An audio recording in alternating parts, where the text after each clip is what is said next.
Welcome, ladies and gentlemen. Welcome to the Prophetico. It is good for the Bri and I to be with you once again tonight. We're going to be covering just general news tonight and wherever it goes. We had such a spontaneous test over on the Prophetico last night. Uh, the Bri and I wanted to try out his page and probably start streaming this way because he's by far better qualified to mess with this media stuff than I am. So we're going to be talking about the news, and we have plenty to talk about. Um, Brian, which way did you want to start with the news? I've got some articles here related to Earth changes going on the planet, but if you wanted to start somewhere else, and it probably better if we did start with the Middle East situation.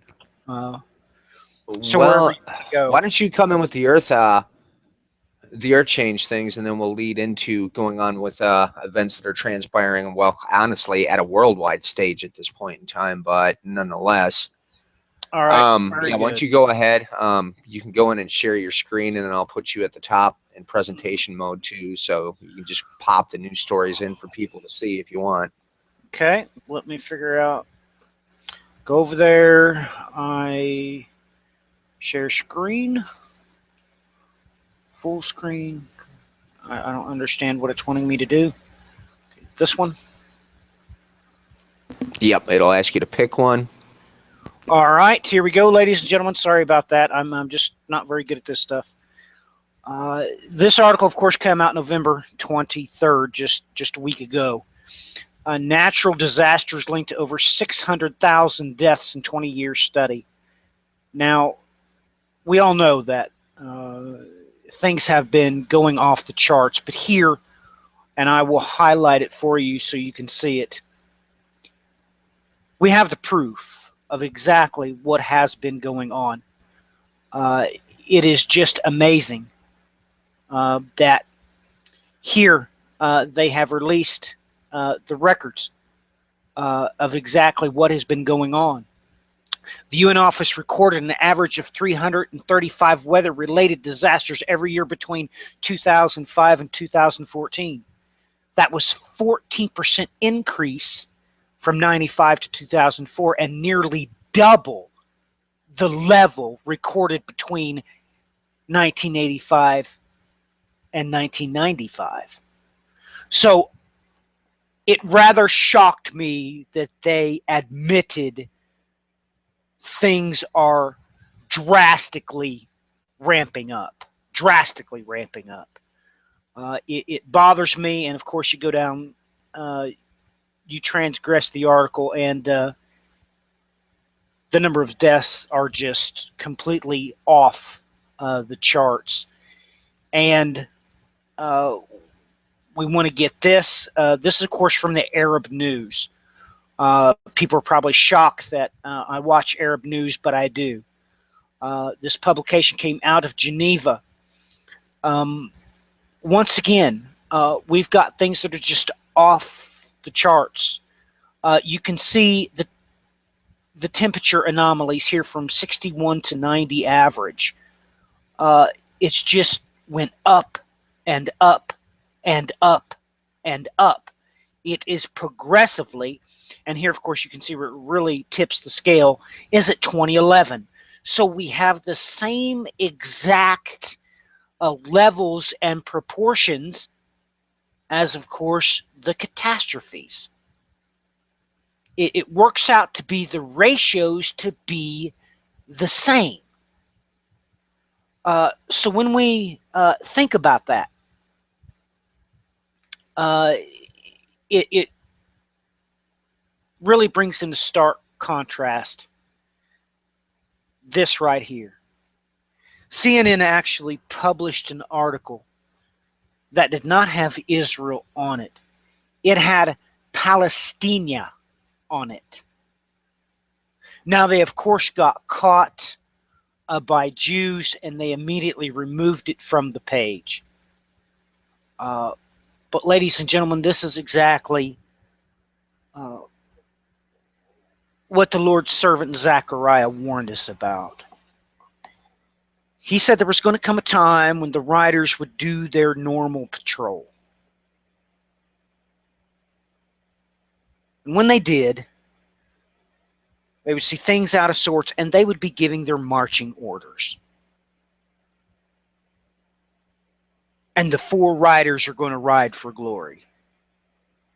Now, I've also been checking up on earthquakes, but I've mentioned them so many times, it is literally replete for Brian and I to mention them. We've proved it numerous times that 2010 and then 2011, they went up. 2012, they went up. 2013, they've went up. We've done it so many times, there's no real point to do that. The only thing I will make mention is a simple fact that this Mr. Kesh threatened the world concerning an earthquake that was going to rip the new world in half, was going to tear it in two.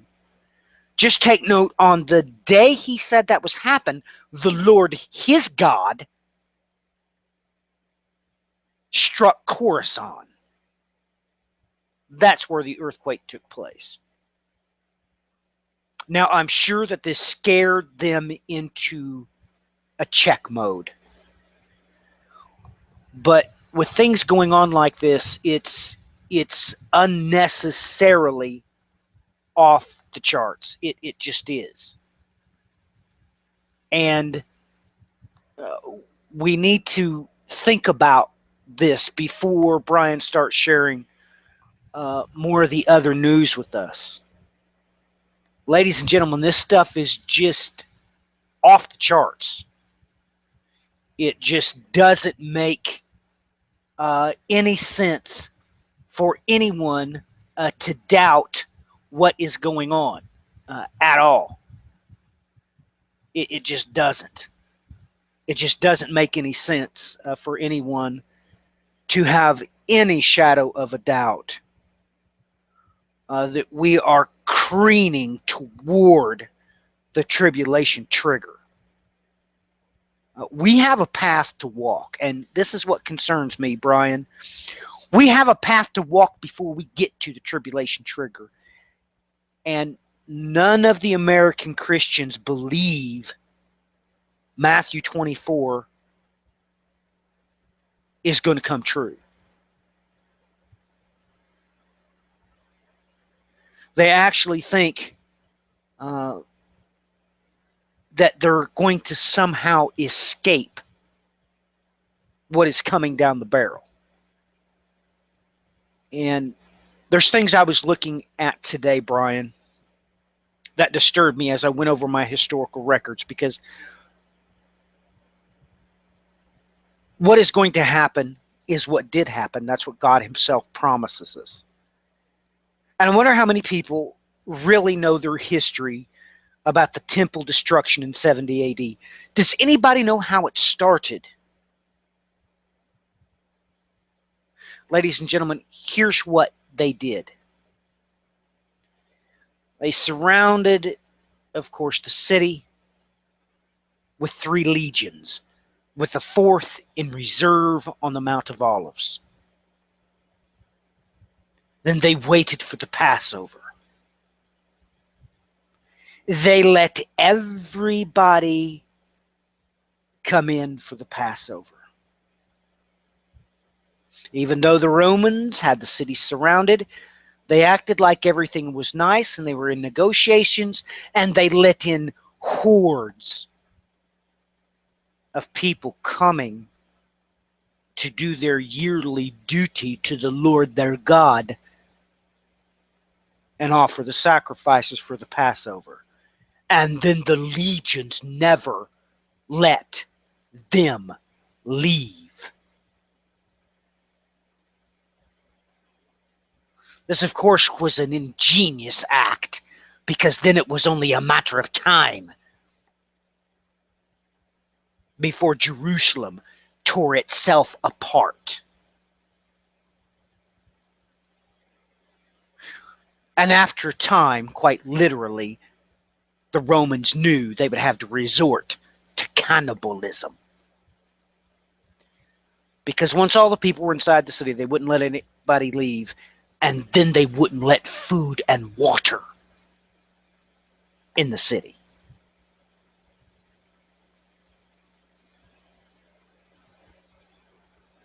You need to consider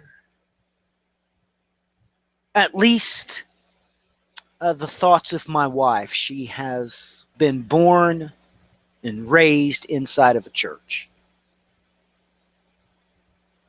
Starting in 2010, she continually had the same dream about different locations.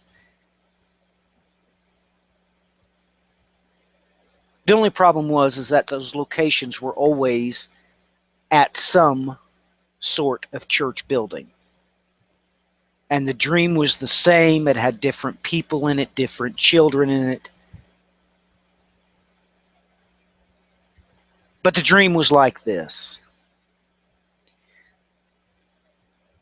The people went to leave the church and they couldn't because concertina wire was around the perimeter and they had been locked in by soldiers. Now, the problem is that my wife doesn't know all the historical data concerning what happened in 70 AD. But I do know this. The Son of the Living God warned me. He said, pray your flight not be in winter. Don't you realize the ramifications of him telling the bridal procession this warning? It means he's not going to protect you, at least concerning temperature. Did you not consider that? You actually think that you're going to escape the entirety of your testing and your trials when he outright warned you that he would not look after your climate control.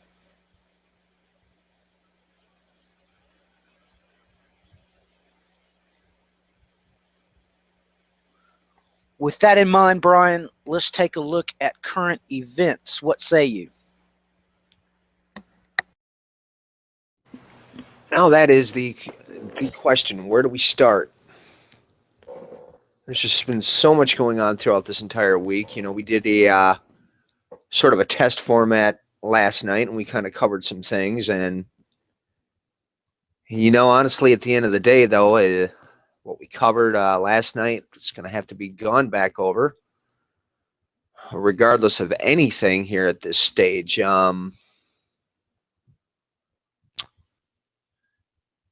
You know, just to touch on, you know, because I'm just trying to pull up a few odds and ends here in recent news. There was an Israel National News. I caught this through one of my news readers here. Let me bring this in and do the good old screen share here. Yeah, just bear with us, folks. We are attempting to get used to all this entertaining technology here within these Google Hangouts.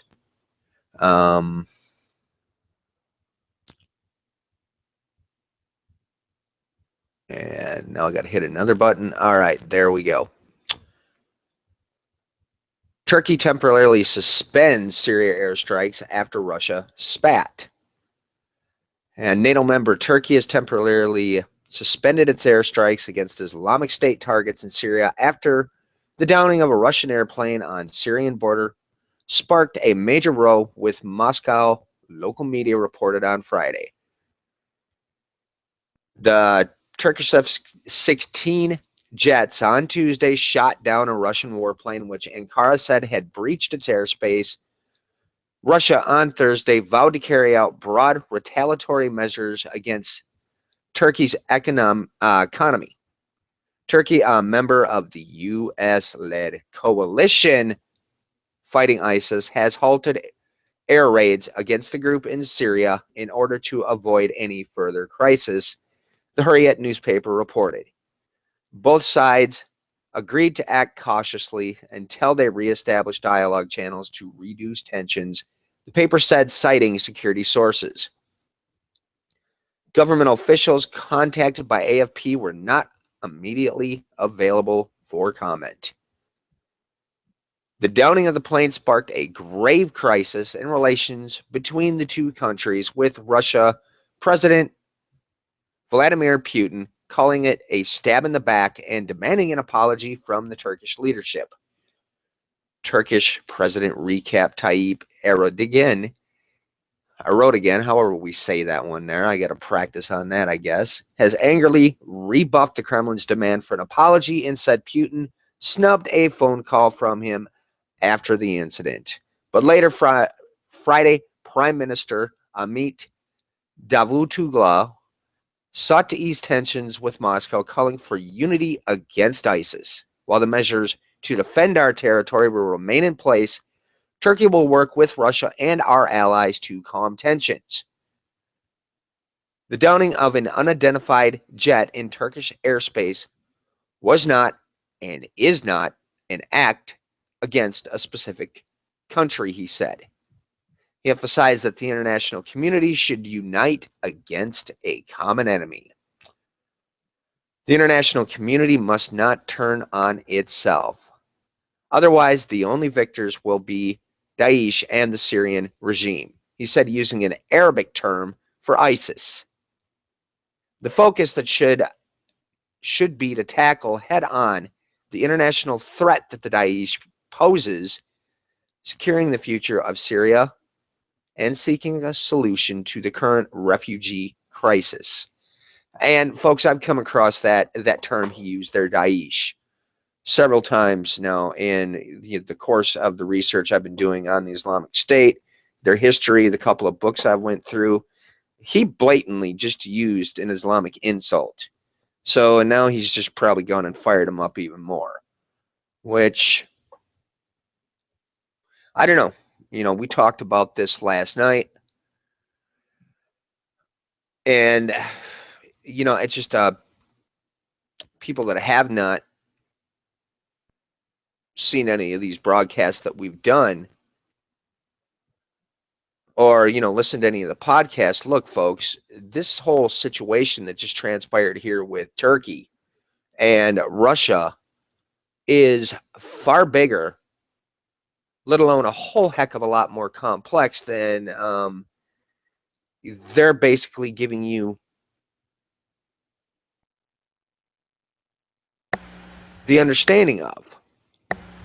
You know, I just saw you had an article up there, Matthew. Why don't you go ahead and bring that in? All right. Well, it's awful strange that Russia was awful ticked. Of course, Russia could have been quite explosives. And I was wondering what this was going to lead to until I found this. So I looked for this article, and Belgian physicists calculate that everyone is lying about the downed Russian jet. Now, first thing, before we even look at this article, Turkey has obviously abdicated to Russia. Why would they say, okay, we're not going to carry out any more strikes, you can have air superiority? Why is it the Russians didn't strike back, and all of a sudden they come to agreement after the simple fact that the Russians sent in a destroyer under orders, preemptive orders to take anything out that was a threat to the, and we just covered it yesterday, they said the Russian Aerospace Force. So when we take a look at this article, you see that by using simple geometry, they give all the specs here, okay? And you come to the conclusion, all right, that physics loudly proclaim that there was no way that what Russia is saying is true, or what Turkey is saying is true. That plane had to be in there, aerospace, longer than 17 seconds, based on weight and speed. I mean, and they had them both on radar. They can prove this emphatically. Now, to turn it around, unfortunately, physics also say that there's no way that plane could have navigated as it was presented. So physics says that Turkey is lying and Russia is lying. Now, ladies and gentlemen, simple physics has proved that something else was at play.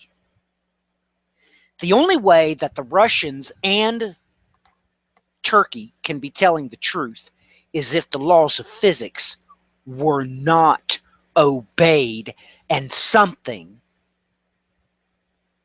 sucked that plane to the ground faster than gravity could pull it.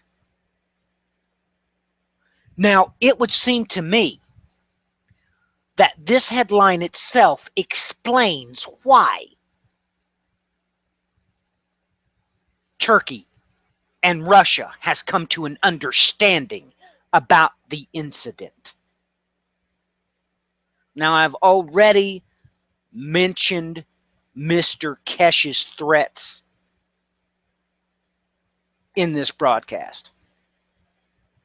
Ladies and gentlemen, Brian and I have described to you the simple fact that they have copyrighted blueprints of them torquing space-time.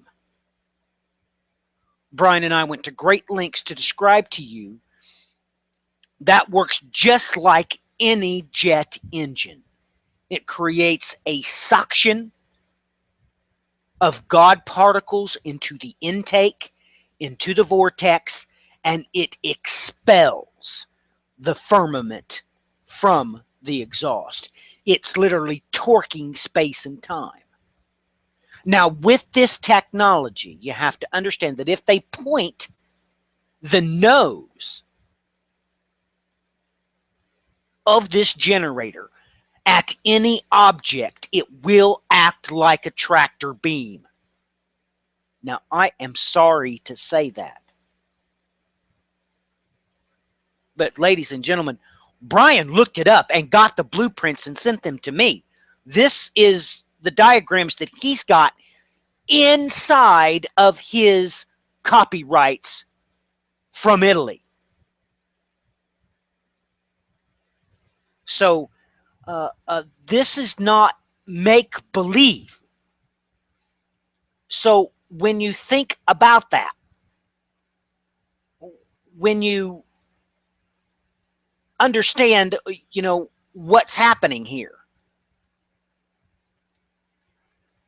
it is just off the charts to me, Brian.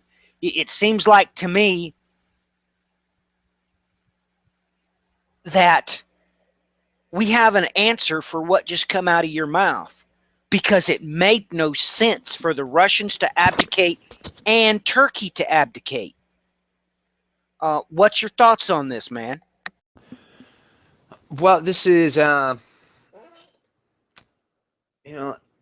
actually something that hit me right before that came out of my mouth, because I remember mentioning something to my wife right initially when this report came out about this plane going down. And then, I think pretty much as everybody is fairly aware of the fact that they issued several warnings about travel, air travel here in the last week because of the, massive heightened terror threat that is throughout the entire world at this stage. And she said the most ironic thing to me, because we never really had talked about this on air. I did not. You attempt to try to put something like this into a search engine, good luck. Now, the reason I'm bringing this up, okay, the first thing that defied physics that we knew about was this Russian airliner that was going over the Sinai Peninsula that was taken down by ISIS, claimed responsibility. Let me enter in a side note here, because maybe Ankara should come up in a little bit here. Everybody take note of the fact that what happened in Ankara, when ISIS does something and they take credit for it,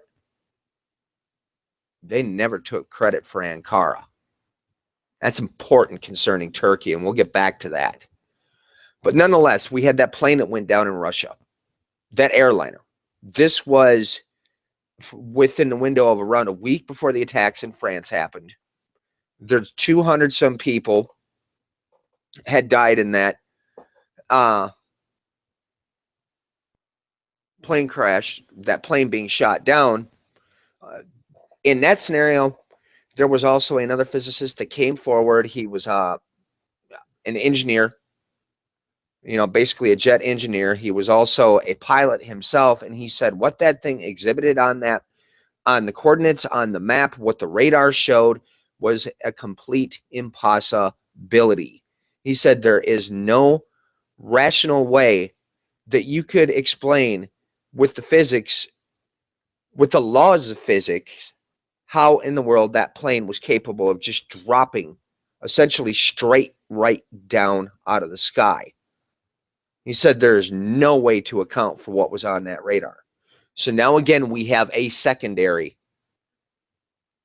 issue with physics come into the equation here, where something is happening where they are defying the laws of physics as military and physical passenger airliners are being dropped out of the sky.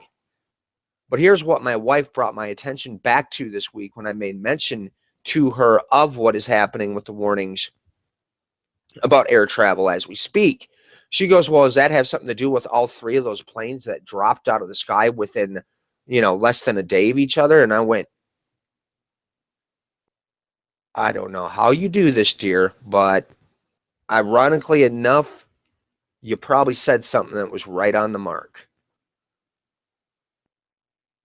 And it's just, we do have to recall back, we had spoken about this when we did, I think we ended up almost doing a couple of things concerning the Kesh factor because we couldn't leave it sitting. He did make threats within this, this quote unquote treaty he was handing out. And he was saying flat out, if there's not compliance, I'll begin to shut down your military infrastructure. I'll begin to take all your planes out of the air, any of your, ground vehicles, your drones, whatever that may be. We're going to start dropping them. Okay, so I know immediately the second that Russian airliner went down in the very peculiar way that it did, I immediately went, okay. Is there a little more going on here than meets the eye? Is Kesh already making good on these threats? Now let's step back for a moment here on top of it. And I had a story. Let me see if I can pull that up while I talk about this. Here we go. I can pull this up. Give me 2 seconds and I'll pop it right in there. Everybody's got to realize here quickly that in the meantime, all of this, Iran has been being brought into this situation with the nation of Syria. And let me share that here so everybody can get a look with the article here. And I'll go to my 15 different windows. All right, that should be up.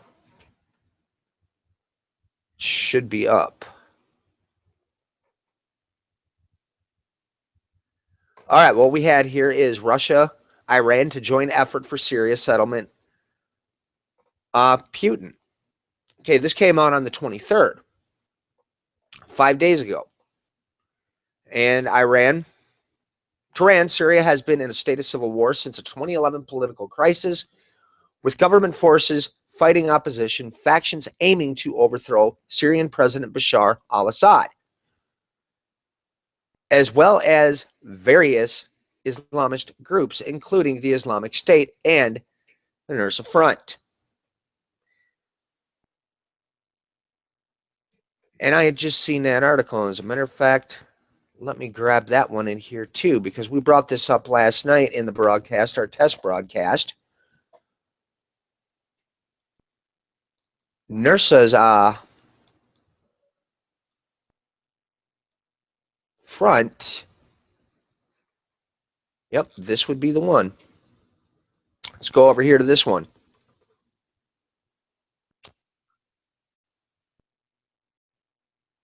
Bring that into a little more pleasing view. State Department admits NERSA front absorbed part of moderate opposition. The United States designated the NERSA Front as a terrorist organization. The group has been fighting against Syrian government forces in northern Syria. NERSA Front, which is an Al-Qaeda affiliate, has absorbed the various moderate groups, have absorbed a number of what we would previously call the moderate opposition, Patterson told the House Foreign Affairs Committee.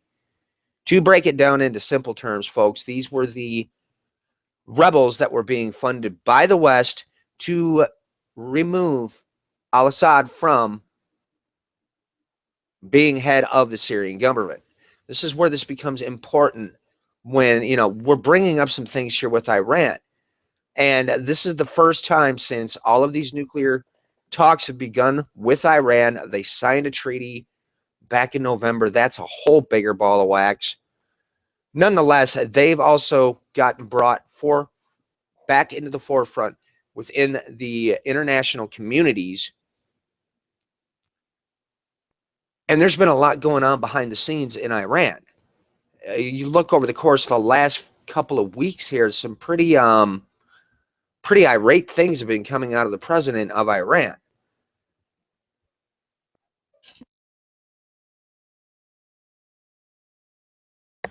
Of no doubt. Crazy things. I've seen Khomeini come out in the past few days just saying crazy stuff. Why don't you switch to me to present? Let's talk about this a little more. Look, ladies and gentlemen, we have so many things going on militarily that we have to bring in the aspect of what's going on spiritually.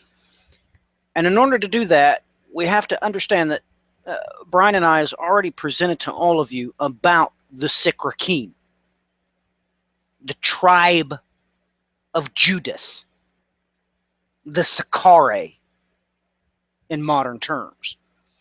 It was they who started in their home, which is that region in Jerusalem known as Mesharim, which equals alphanumerically in Hebrew to 666. And me and Brian covered that. You might want to go back or just do a search for it. You'll find it. This has gotten out of control. You have to realize that they are the ones that started this violence. They themselves say that this is the Israeli-Palestinian conflict 2015. Now, when you go down through here, it starts to get off the charts. Everybody is stabbing everybody. From October 1st to November 27th, 19 Jewish Israelis, a visiting U.S. Jew, and an Arab from the West Bank have been killed by Palestinian assailants. Okay? During that same time, 93 Palestinians have been killed, some with clashes with security forces, but about 60 being shot by Israeli citizens. Now we get into Monday's incident with two female terrorists, were cousins, and a 14-year-old and a 16-year-old. Okay? This is raging. Once again, the same things that happened before. Me and Brian covered about these youths in black t-shirts. We went to go on to tell everybody that they're in Greece. Even the teacher, one of the teachers there gave a comment saying that his students were starving. That was in Greece. And now we have an Israeli man This is starting to get out of control. But remember, okay, uh, look, the assailants have included women, children as young as 11.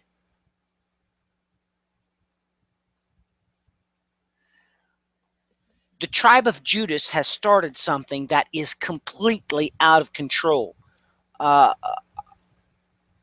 I suggest that everybody take a look at this article. There's the headline for you so you can research it. It is from the Globe and Mail. Okay, it was published today. I mean, I hate to do this to everybody again. It seems like the other day when Brian and I were on the air, I had to keep doing this. I had to keep reminding people of different aspects of everything that's going on. And I'm sorry to be doing that. It's kind of, spreading out your mind and your thoughts. And I'm sorry to have to do that continually. But ladies and gentlemen, all this chaos is going on inside of Israel. At the same time, there's the chaos going on between Syria, Turkey, Russia, NATO, France. Ladies and gentlemen, the ramifications of France as a member of NATO yesterday on the Thanksgiving holiday the president met with the Russian president in a blatant act of isochronally doing exactly what the Russians and the French did when they tried to put the kibosh on a caliphate ever rising again. Ladies and gentlemen, why do you think back then the Russians signed the pact secretly? They didn't want their allies to know.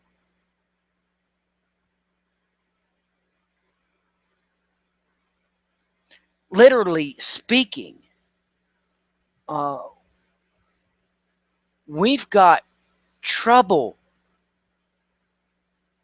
to the north, to the south, to the east, to the west. I mean, the Middle East is ready to explode. And most of the media resources in the American mainstream news is being dumped into would-be presidential candidates when the election's not even till a year from now.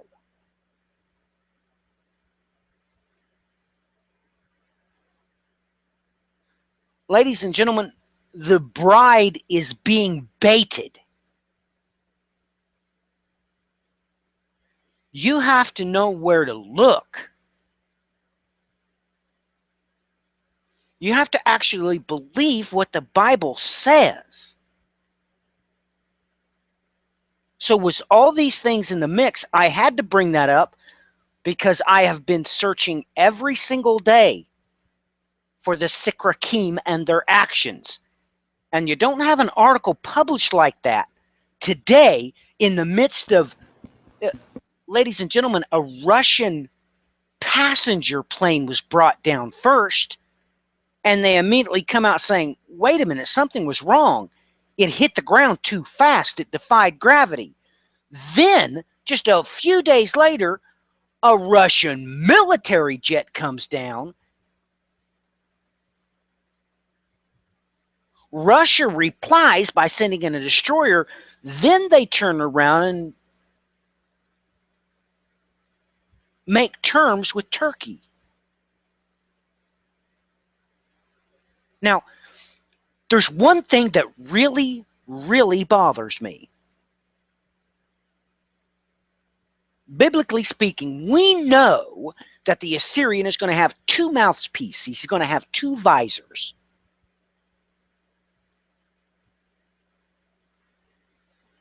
He's going to follow the same pattern that happened in Genesis 26 that Brian and I have covered so many times, and I don't even know why we've spent so much time in that chapter. But there's going to be two of them. And this Mr. Kesh, his first line of casting threats out into the sea of nations was military vessels on the sea. Now, ladies and gentlemen, if you have a plane go down in full view of everybody, that's one thing. But if we've had incidents on the high seas, they're not going to tell you. They're just not. Because they know there's no way that you can possibly know where that vessel went. I mean, especially with the United States Navy. Especially United States military submarines.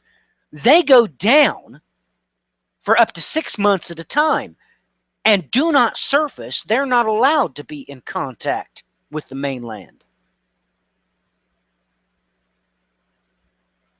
Ladies and gentlemen, me and Brian brought it up to you last week or the week before. Why are so many U.S. military jets going down in different British Royal Air Force bases? You know, and let me interject in here real quick, too. That reminds me, we never even talked about this. Remember that cruise missile article we had come across that had been fired out of the United States? They had to, I believe they had to stop flights going out from California when this That's thing was right. launched? Where in the world did that thing go? Look, it was and they did one during the daytime. You do not launch Trident missiles for no reason, ladies and gentlemen. That was an isochronal event that takes you back to the Great War, an event known as the Battle of Los Angeles. Now, I am sorry that the entertainment industry has baited you. But yes, there's a movie based on that where the Moon Men invade. I'm sorry about that. The event that happened in Los Angeles, when they fired artillery and everything else, that really happened. You need to look it up. That event was known in the newspapers as the Battle of Los Angeles. Brian? Well, yeah, and luckily see, this is why I keep so many notes, folks. Right here, as a matter of fact, let's hit present so everybody can see this for themselves. This was released on November 11th of 2015 from Global Research. The war drums are beating. 2 Trident missiles launched over Los Angeles. Act of provocation. I am. Brian, share. Oh, there it goes. I'm sorry. I'm sorry. It just had a delay. All right, is it still correctly? Because for some reason it just went into oblivion. Yes, you've got the right one. I'm sorry for the interruption. Sorry. Yeah, no problem. It's I didn't know if it was working earlier either. You know, let's just here, I'll stroll through the article here quick with the picture so folks can see that, and I'm going to kick it into this nice new fancy reading mode to clean it up. This is from, like I said, globalresearch.ca. Without warning, just after sunset last Saturday night, the U.S. Navy purposely picked a time to launch an unarmed Trident II missile from the submarine, the USS Kentucky, from waters off the Southern California coast, so hundreds of thousands of witnesses would be sure to observe the brightly lit up sky, and headlines would certainly spread around the world. The unusual event was seen as far away as Northern California, Arizona, and Nevada. It triggered a firestorm of conjecture that included possible UFOs to World War III. Beginning last Friday evening, the FAA suddenly declared that the U.S. Navy created a no-fly zone, shutting down LA airport flights from flying west over the ocean from America's second busiest airport until Thursday this week due to an unspecified military activity. The Navy then fired a second unarmed Trident missile on Monday during the daytime hours, claiming it would have also been launched on Saturday night along with the first one, but there were too many private boats in the area prohibited it. Strange that too many boats didn't stop the first launch. The one seen around the world, chalk it up to military logic. Yeah. With these latest unsettling events, the writing on the wall keeps looming larger as war drums keep beating louder from every direction. We are being bombarded these days by doom and gloom news that World War III could break out at any time. I hope everybody caught that there for Pete's sakes. And once again, because we have told people for crying out loud, they've been saying World War III has broken out. This was November 11 of 2015 that this was released. It just gets to the point where you have to seriously begin to start wondering here. I mean, come on. You know, the article right there is telling us flat out, just outright flat out, look, they shot a missile, for Pete's sakes, everybody, right off of it. They shut down the airports. In the middle of the day on Monday, they turn around and shoot another one. And then on top of it, they say 2 unarmed Tridents. You know, I don't like running around in the conspiracy circles here, but at times you really got to stop and go, what? Well, ladies and gentlemen, look, I was not lying to you. Okay, this is serious. This really happened. The Battle of Los Angeles, known as the Great Los Angeles Air Raid, is the name given by contemporary sources of the rumored enemy attack and subsequent anti-aircraft barrage that took place from late 24th of February to early 25th February 1942 over Los Angeles, California.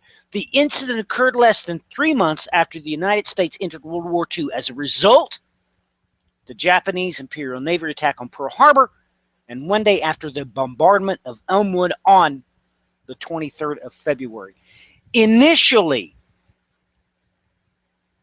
the target of the aerial barrage was thought to be an attacking force from Japan.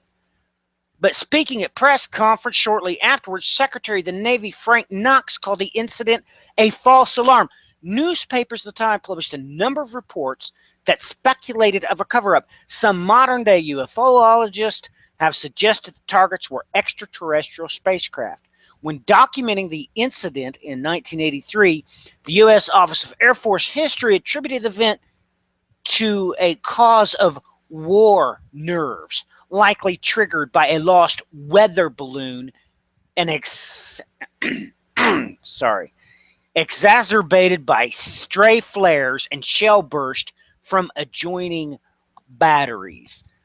Then you look at the images from the media at the time. I suggest you look this up and research it yourself. This article is extensive. But, ladies and gentlemen,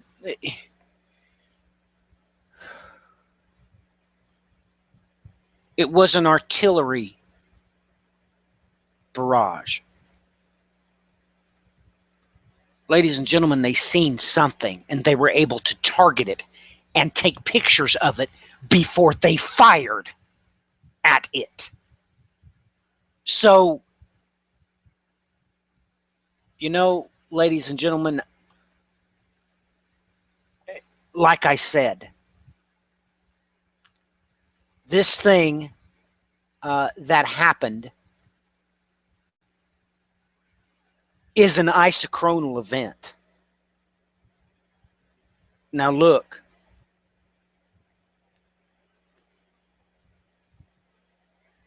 I hope all of you realize that the Navy didn't announce this launch. They didn't warn the Coast Guard so the Coast Guard could keep the waters clear. Give me a break.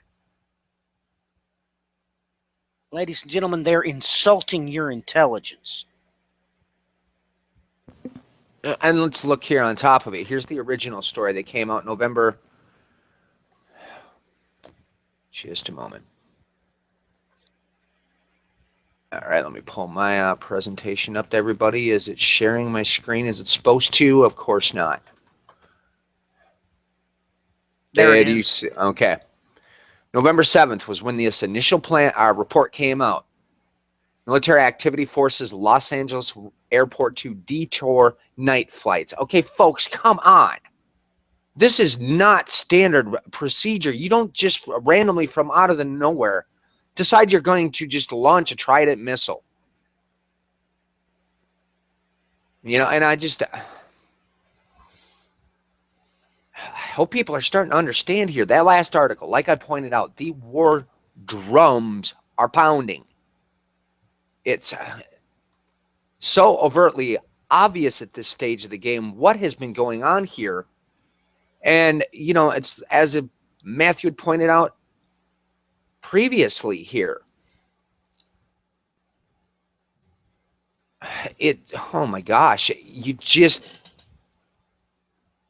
the Western media right now is just saturated with all kinds of things concerning the politics, with the upcoming presidential election, and my gosh. I mean, should I put the screenshot in of the guy that we need to run? Okay, there's a dude running that's got a boot on his head. He's our best option at this stage of the game. Nobody knows what is happening here. I mean, for crying out loud, I have talked to numerous people about the attacks in France, and I'm going to give everybody a heads up just with this article as I get here. Once I can pull it up, I will share it. Because, bingo, JerusalemPost.com. And I'll open it unreading mode so people can see the date. This is 24th of 2015. Let me get in here and click 100,000 buttons so that people can see this. It would be nice if this was a little simpler, but hey, it's better than nothing, so I can't completely gripe. All right. Now, this right here is, like I said, lone wolf attackers, not ISIS, pose the biggest threat to America. You know, and to continue my diatribe as I was going on before, everybody I've talked to here in the United States on a local basis, when I talked to them about the events that happened in Paris, not a single one of them was aware that the people that launched the attack on France's soil, they were not from Syria. They were not Islamic State. They were native French people that had been recruited that carried out these attacks. People here in America do not know that for some reason. And it boggles my mind how they have missed one of the most important keys of what's been happening here. And this is the article, as I said, this was just put out today. Jerusalem Post, lone wolf attackers, not ISIS, pose the biggest threat to America. With the world already on edge following the deadly Paris attacks, as well as attacks in Mali over the weekend, which everybody, mind you, that attack in Mali, that was Al-Qaeda that launched that attack. And I have been trying to go out of my way to get people to understand, look, folks, in the West, they're not reporting to you the full reality of what is transpiring with ISIS here, with the Islamic State of Iraq and Syria. What a caliphate is the word for an Islamic empire. Okay, they are not telling you And I'm not saying they're doing it on purpose. What I'm saying is the fact I don't think a lot of the Western sources even understand the reality that multiple forces within Al-Qaeda have sworn allegiance to the leader of the Islamic State. They've allied themselves with it. And today I come across this report on Fox News and I just look at it and I go, you got to be kidding me. Where they're going to try, they're telling you that, well, it was an Al-Qaeda member took out an ISIS battalion leader. Okay, let me explain some things here to you, everybody here quickly. The way the Islamic State has got their battalions set up, their varied operations, is they have it working in what is essentially called a fluid fashion. Their own leaders are able to call the shots. If things start getting bad, they pull back until a more appropriate time. Each one of these groups functions as a part of the bigger whole, but their commanders are allowed to call the shots. That is why, therefore, they cannot make and carry out any planning, let alone gather intelligence on them, because they are able to work in this way. And as I just explained to you, and people are not putting two and two together, this is not just the Islamic State of Iraq and Syria, aka ISIS. Al-Qaeda is also connected in with this. Not to even mention, on top of it, I just brought forward how al-Nusra had defected over to ISIS as well.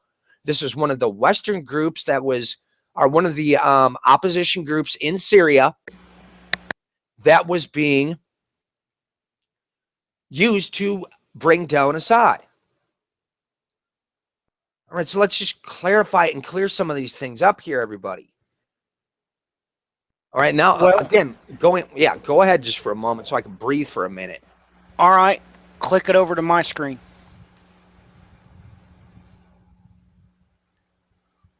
Ladies and gentlemen, did you hear what Brian just said? Let's clarify things, right?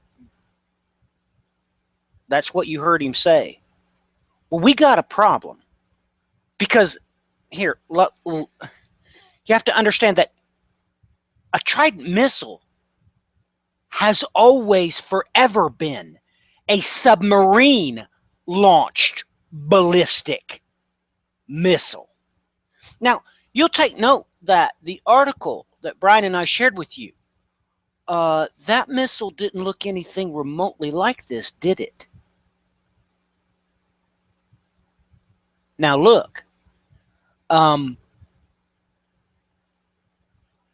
you realize we now have a problem? Did you ever hear in that article, Brian, that it was a submarine that launched this? Did they ever mention either an Ohio class U.S. sub or a Vanguard class British sub?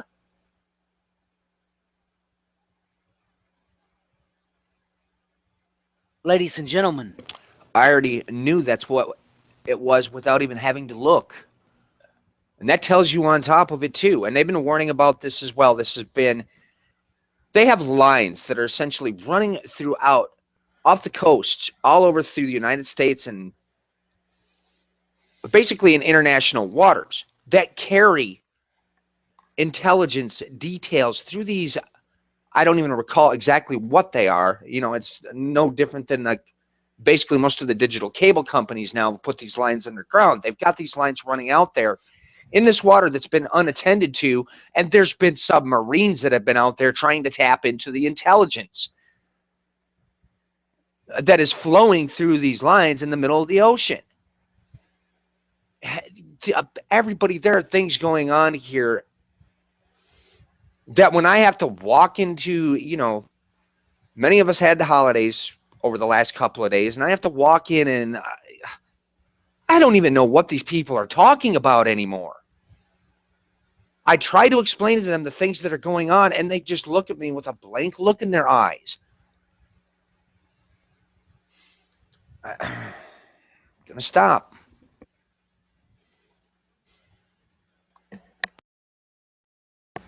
Well, Brian, uh, it's overwhelming. Now, look, we've got things shooting off with celestial somology. Okay, when things are going on the ground, we need to also look into the heavens for what the Lord is doing. So I'm going to switch gears again, and I'm sorry about doing this, but I am.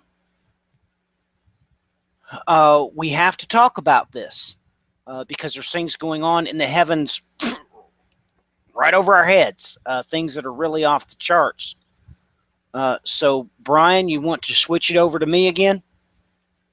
Yep. Well, I was just gonna pull up that. It reminded me on top of it too. I'll be pulling that up. I think you're still, yeah, you're still up there. You know, we had some very strange events that was happening to the star KIC 8462852. It was, of course, caught by Kepler Spitzer space telescopes. They had no idea what they were seeing.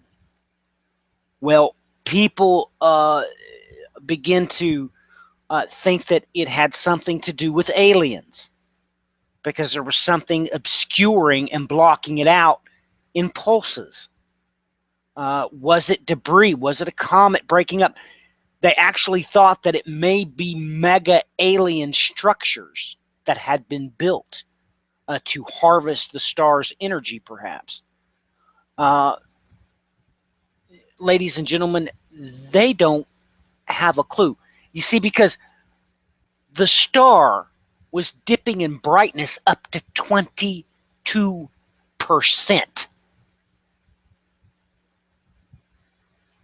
Okay? They themselves did a search out of 1,500 plus stars in Kepler's database and found nothing like this. Now, of course, they list to you their conclusion, which is a joke, ladies and gentlemen. And they themselves say that their best guess is what? Just a promising theory.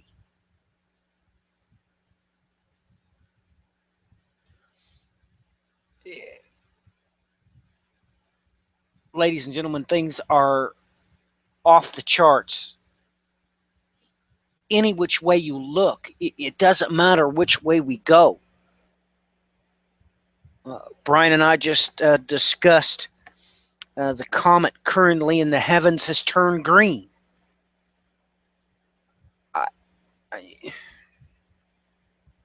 We have shared with you so much information on celestial somology and comet events, especially those that turn green, because of course, Hebraically,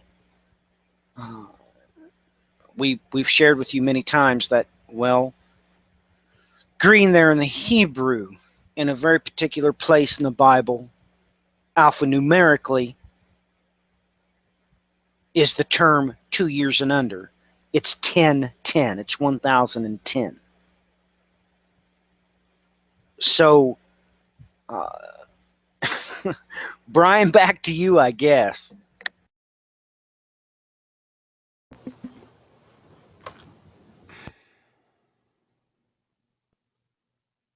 Yeah, well, I just did. I was hoping to go somewhere, but never mind because news wants to, for some reason, just disappeared. Not surprised. Let's see if they have a related story in here. Nope, of course not. Oh, so much for that. Guess we're not supposed to cover that yet.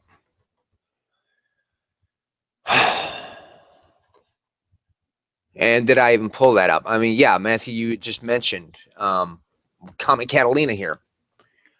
It had just, perihelion, November 22nd, 2015. Comet's all kinds of interesting. Green, two tails.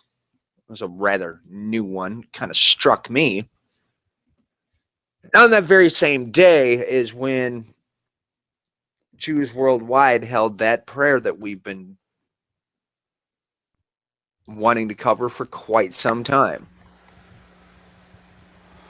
That's right. All of this in the same window of opportunity, Brian. I mean, we haven't even looked at those 10 Psalms on the air. And by the way, just so you know, they have rescheduled the event, ladies and gentlemen. They're going to pray for the wasted seed now on a global level once every month. Now, look, there are thousands of rabbinical prayers that they could choose from. Thousands of rabbinical prayers. Thousands. And yet they choose to invoke once a month now the prayer for the wasted seed. I don't even know what to equate that to be perfectly honest with you. The sequence of Psalms themselves is astronomically off the charts when you have eyes that can see and ears that can hear. And I'm putting the story up on the screen right now. Everybody, you have got to remember. We pointed this out so many times in the past. This transpired in September 23rd of 2012. Countdown to Messiah, worldwide Jewish prayer. Okay, everybody, this actually happened right here in this story. Okay, and now as we move along, we're at 2015, November 22nd.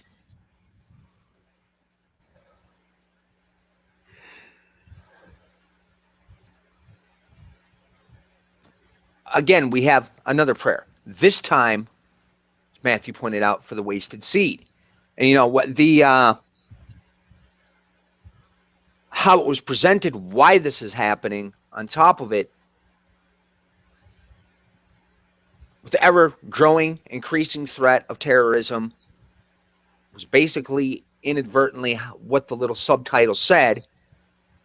And I went and double-checked again today. I cannot find any more since then, but we had 3 back-to-back threats from the Islamic State directly pointed at Israel. And in each and every single one of them, they encoded things in there that people, if you know your Bible, you should have immediately recognized what they were saying.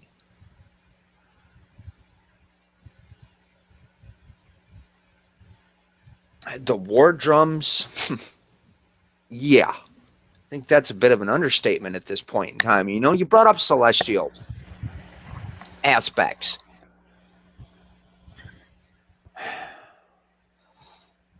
Well, Brian, to be honest with you, I've been afraid to look into the heavens based off of July 25th, 2015. I know there's been a couple of times I told you, yeah, I will. But thank the good Lord I never told you when I would. Because, Brian, there's no sense for me to mince words with you. I don't want to do it.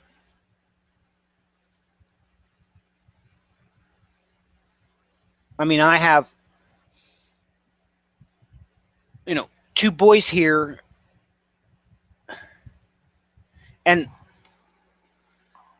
let me just say this. I'm at the perfect age, and they are at the perfect age. If July 25th, 2015 is day 1 of the 1,290 days, and that image of the scapegoat that was set up in Detroit is the kickoff day, that means, well, within 3 years, the draft would be called, right? My boys are too young. They would just miss it. I would, of course, be too old. It's eerie. And my boys asked me very point blankly, well, why is that good, Daddy? And I said, son, let me explain to you how it's going to happen.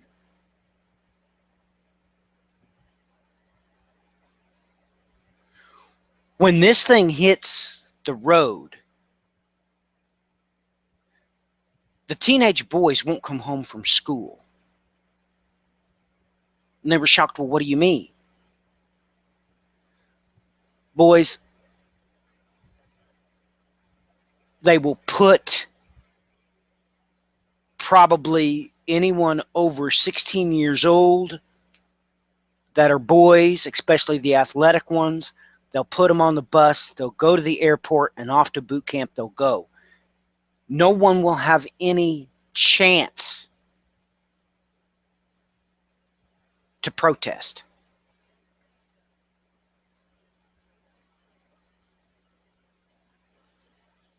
I said, boys, they're going to have to do this because we even had a president that evaded the draft with Bill Clinton.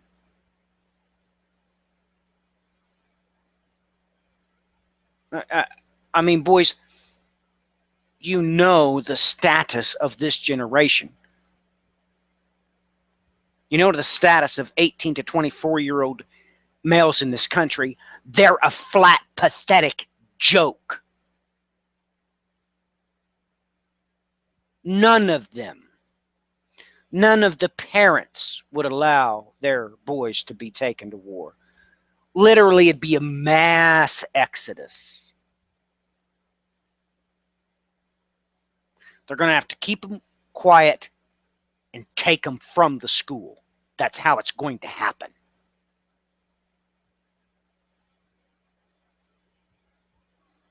So, literally, the last thing on earth I want to do is look into the heavens, projecting off the date that 9-foot tall statue of the scapegoat was erected.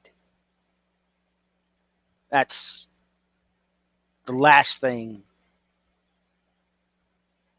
I want to do. The only thing I want to do is pray that the Lord my God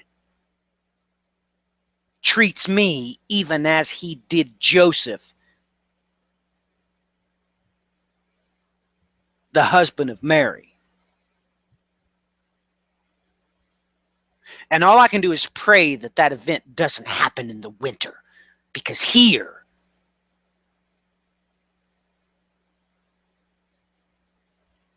the average temperature in the same exact month, February, that's when Jerusalem was besieged. It was from February to August. The average temperature here, ladies and gentlemen, is 9 degrees Fahrenheit. Freezing is 32. So the best I can do is hope when that event happens, I get a heads up and it's not in wintertime. Well, Brian? and let me stop here for one moment on top of it too, because we've talked about this extensively in past programs, and it's something that's been being drawn more so to my attention again as you begin to look at other prophecies of different cultures throughout the world, and there seems to be that reoccurring theme. For some odd reason, and they picked this specific window of time of approximately 3 years of solid winter. And I hope everybody, your attention was just caught when 1290, and when you deadpan in February. Okay, I had to literally explain to somebody last night the seasons right now. Okay, over, what was this, 1 to 2 years ago now? Maybe even more at this stage? They released new seasonal planting maps already admitting in broad daylight that, and you can talk to anybody, my mother's family, they're farmers. Okay, they will tell you flat out that, yeah, you can't start planting anything until a month later. So winter has been extended.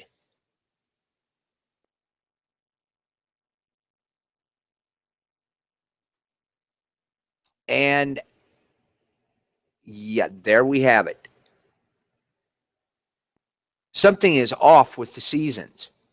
And this is where I was going to slide into the next bit that I was going to bring in, because, hey, we might as well take a pit stop and talk about some things that are happening over our heads, maybe quite literally. You know, let's take off. We never discussed this one openly, and we were going to hit this a little bit later here. But you know what? I think it's just time maybe to grab people's attention. The last blood moon that happened within the blood moon jubilee was around what, the 28th September? Yes. All right, everybody, pay attention to this. This holiday right here, it is an Islamic holiday. You can look it up, Eid al-Adha. They go into it in this article nonetheless. This is from alarabia.net. Eid al-Adha to start on September 24th. Lebanese Prime Minister Tamim Salam made a new appeal on Friday for the country to choose a president after an ally of Syrian President Bashar al-Assad this week. What in the world? Why is this not the correct story, even though it's the... Okay, let's get this fixed. Hold on, folks. Sorry about that.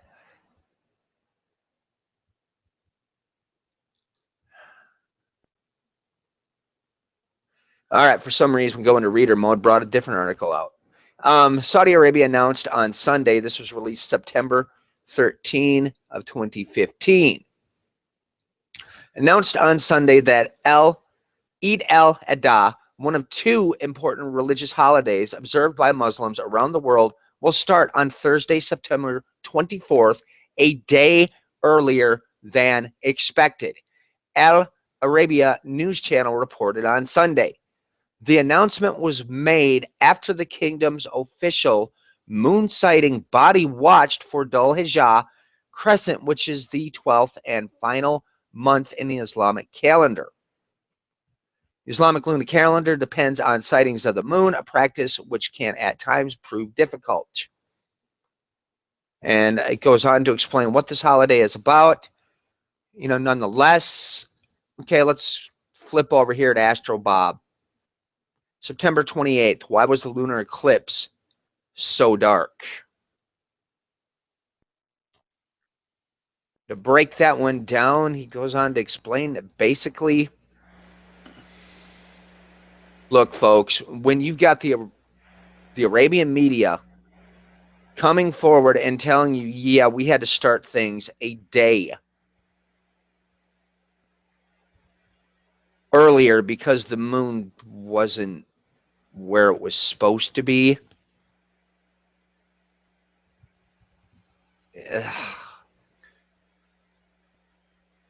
I don't know, Bri. You got to be able to see with both eyes. You got to be able to hear with both ears. I mean, we historically track Astro Bob. But you also have to look for evidences elsewhere because they're going to line up. Ladies and gentlemen,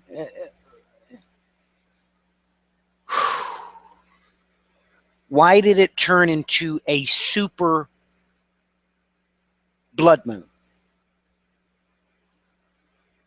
I mean, Brian and I have already covered in a previous year the simple fact that they come out and said that, by the way, we had one too many super moons this year. Brian and I have covered in years past the simple fact that the sun rose in Greenland a day early.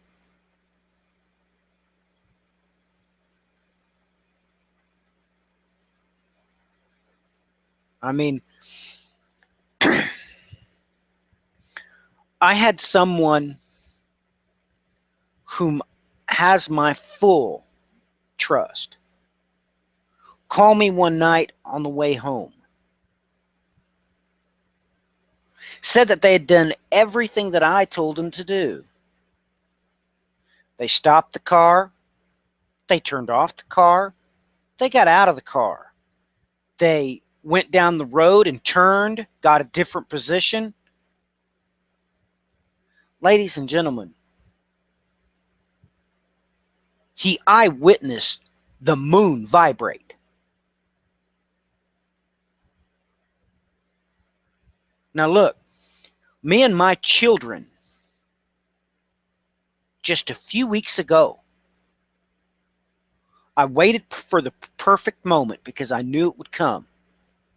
My children had been telling me, look, something's not right, something's not right, something's not right with the shadow on the moon. So I was coming home. Everybody was talking about something else. I got to the top of the hill. I stopped, put it in park. I said, everybody out. I said, look physically at the moon. Yeah. Now look over. The sun hadn't set yet. I said, physically look at the sun. And they all just sat there stupefied. Their heads going back and forth, back and forth, back and forth. I said, what's wrong? And they wouldn't even answer me. I said, what is wrong? Do you see what's wrong? And finally, my daughter said, well, the illuminated part's in the wrong place, Daddy. I said, that's right. The center line of illumination is pointing that the sun is farther off the horizon than it is. And we just sat there and observed it for, I don't know, a good 5 or 10 minutes, because they were watching the sun and the moon. I was watching them, and their heads just kept going back and forth and back and forth and back and forth and back and forth.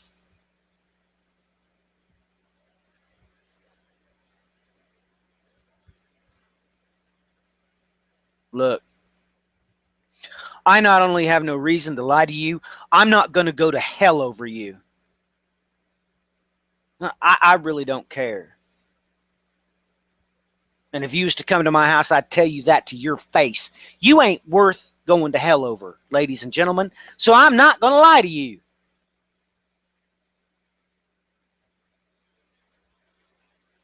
Now, I don't know what to say about it. I don't know what context to put it in.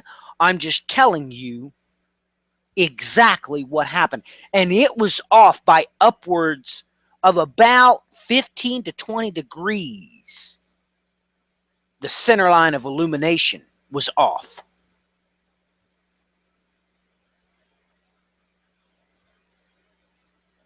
Now look, I don't give a flying rip what the sun was doing.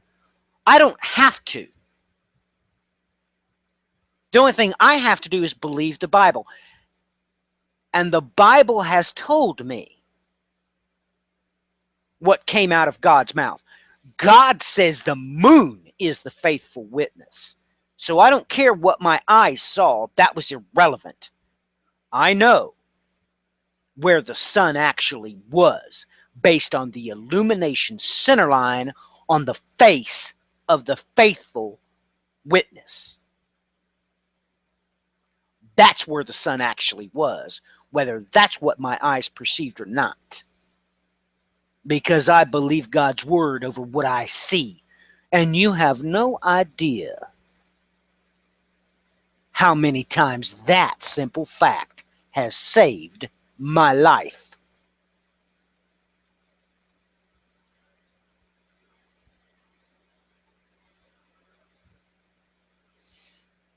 You know, ladies and gentlemen, me and Brian don't like talking about spiritual warfare. Okay, that's not what we do. And whether you like it or not, me and Brian cannot do everything. That is not proper.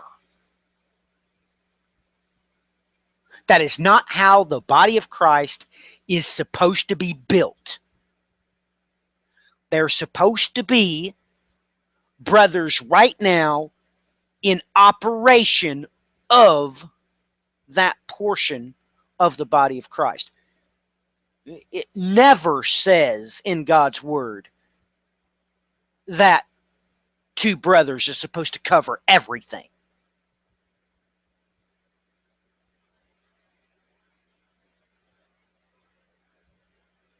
Me and Brian has chosen to be teachers of the word. That's what we have chosen to do. Even though both of us is overtly, grossly qualified to engage in spiritual warfare, because, ladies and gentlemen, I don't engage in spiritual warfare. All I got to do is show up on the battlefield. That's all I got to do.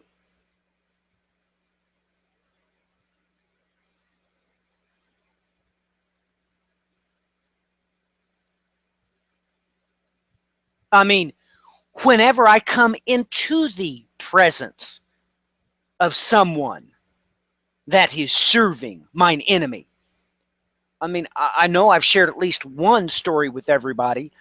I've had a witch start screaming, drop all of the black candles that was in her hand, and run out the door at breakneck speed.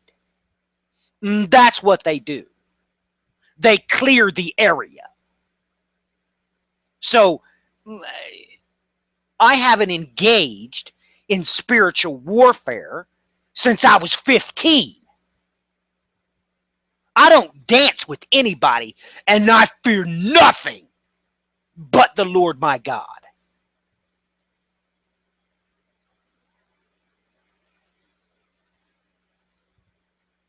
Now, I'm saying all that so you understand why I was not confused at viewing the center line of illumination on the face of the faithful witness. Ladies and gentlemen, I already knew what God said, so I don't care what my eyes were seeing.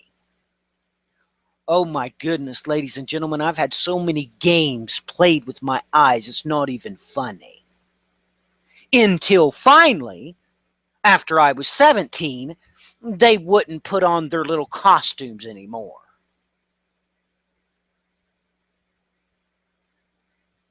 Then it got to the point, of course, Brian bears witness. I see them whenever I want, and I see them as they are. I can walk you over to them and show you where they're standing. Only because they don't matter to me.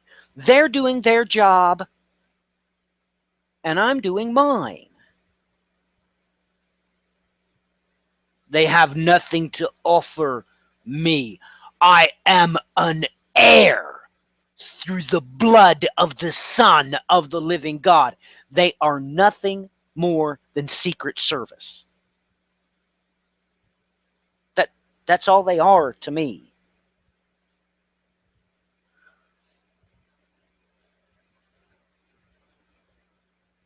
And these are the things I taught my children as we got back into the van and drove the rest of the way home. Until finally, my oldest son started laughing when he realized what I was saying was correct. I don't believe the son's position. The son's not faithful. God already told me that.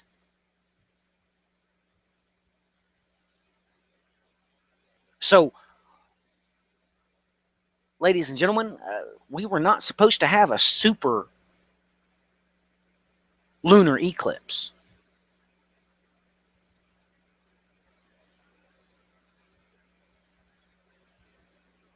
Now,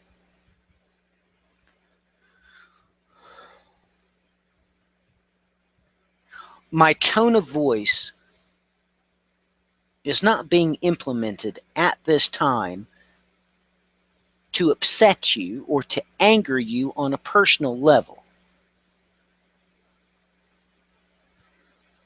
But I'm here to tell you that you ain't worth going to hell over, so I'm not going to lie to you about what I'm getting ready to say. You need to repent of your sins. And you need to hold to the law and to the testimony.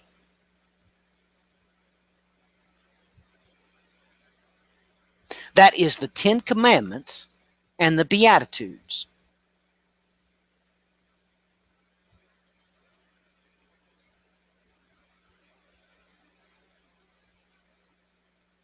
Now, I don't care what flavor of religion you might hold to.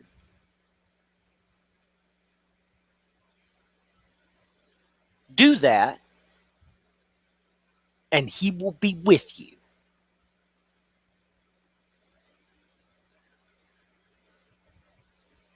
And I don't care if the sun shines purple. I don't care if Orion's belt comes undone. I'm not going to care. It's not going to faze me one bit. Because I fear the Lord my God, and I fear him alone. Ladies and gentlemen, I could describe to you personal conversations I've had with entities that are so far up Jacob's ladder. Normally, an event like that ends only one way: the individual entering into Hades.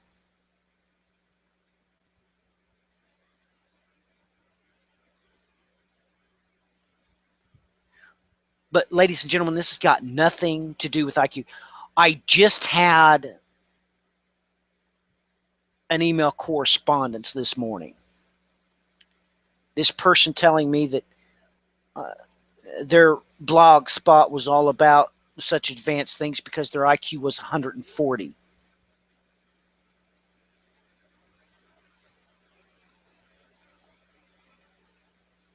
Ladies and gentlemen, I've had 3 IQ tests in my life, and all 3 of them prove beyond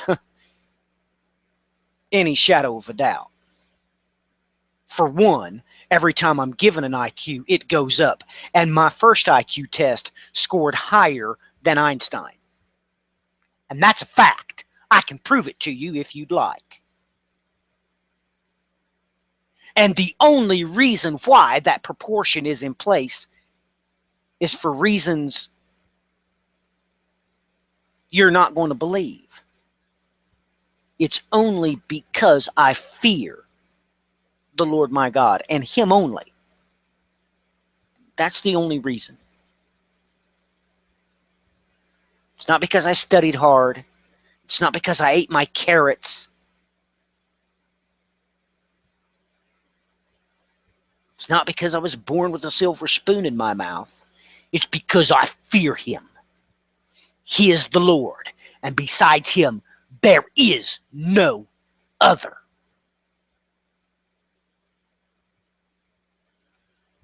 Brian?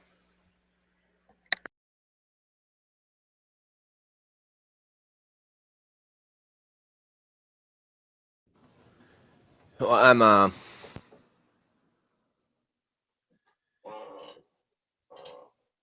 just doing a little something in the background here.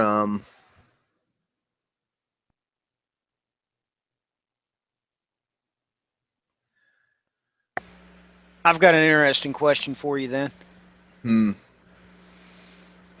Normally we don't do this, but we're going to today.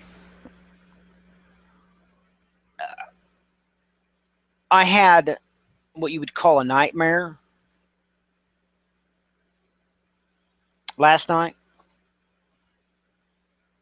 but I had my cognitive reasoning capabilities inside the dream. I wasn't being led in the dream. I could function and decide what to do of my own accord.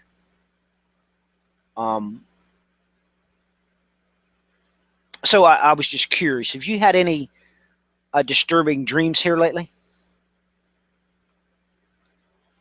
I've been so tired I haven't dreamed. That's really kind of at the end of the day, honestly. Really? Well, I had a dream that I was taken to a denomination. Um, and I was taken to their service. I was taken inside their church structure.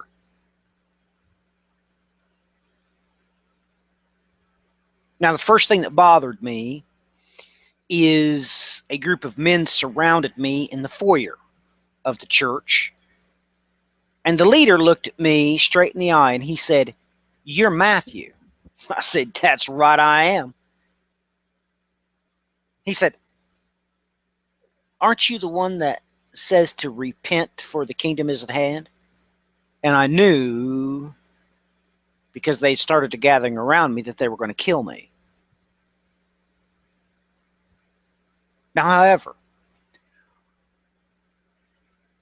I stepped between the leader and the guy on his left,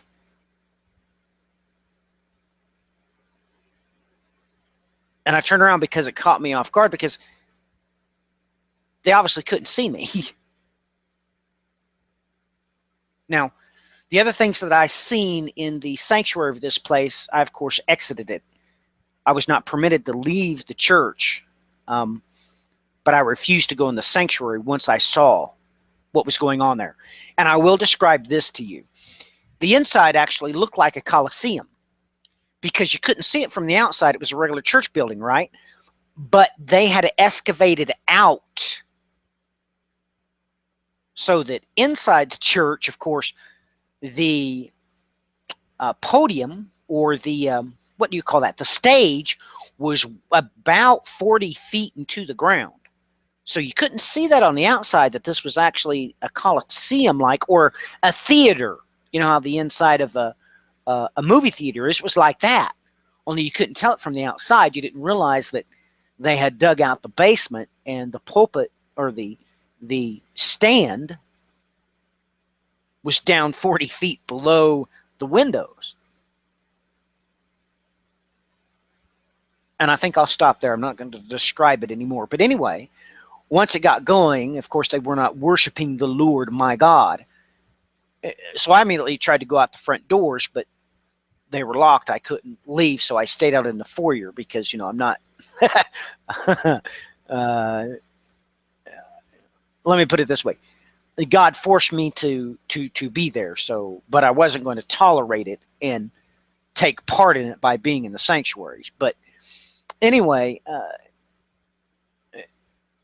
they tried to grab me several times, but at the last minute, they lost sight of me, even though I was right there. So some other things happen I don't think I want to discuss publicly, but it was disturbing to me because in that church service, Brian, they were not worshiping God.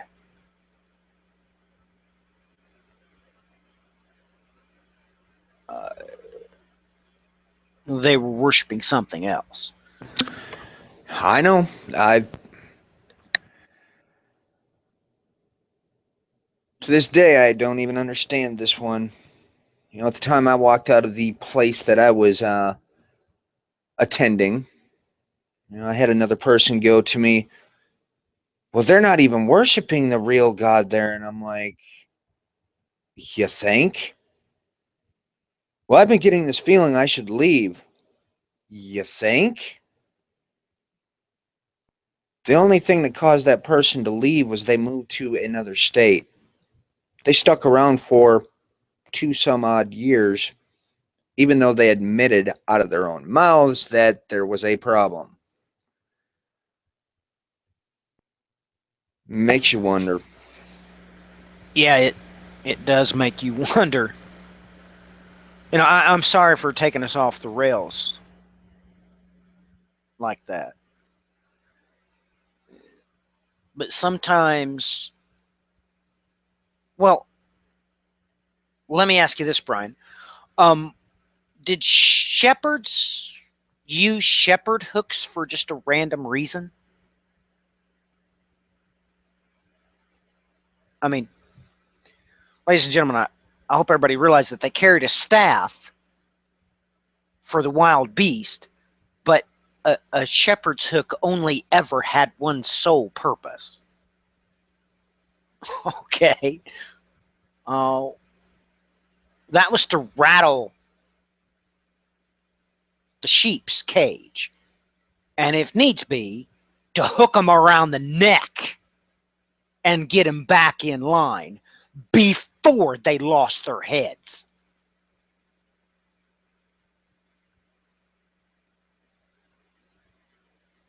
So, um, I'm sorry if I upset you by my little diatribe there.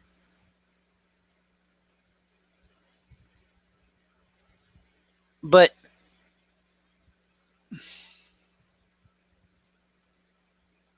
how do you think John the Baptist did it? How do you think Elijah did it?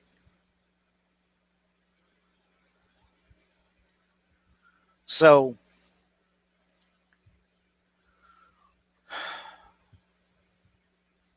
well, the proof is in the pudding. Brian and I aren't charging for this.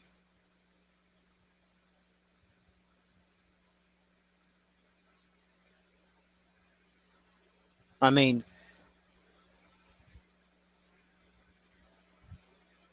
this is not how Brian and I put food on the table.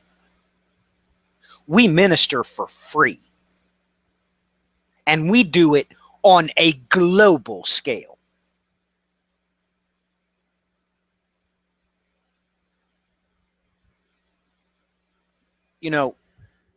I gave this suggestion the other day. The Catholics go to Mass on Wednesdays if they'd like. Everybody should practice just forgiving or asking for forgiveness on Wednesdays. I mean, just try it. What's it going to hurt?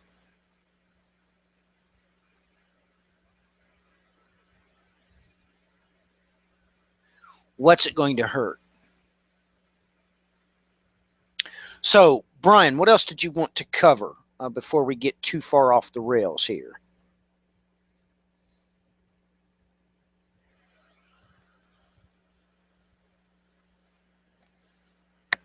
I was just thinking over here, just it, and of course, none of my programs want to work as they should.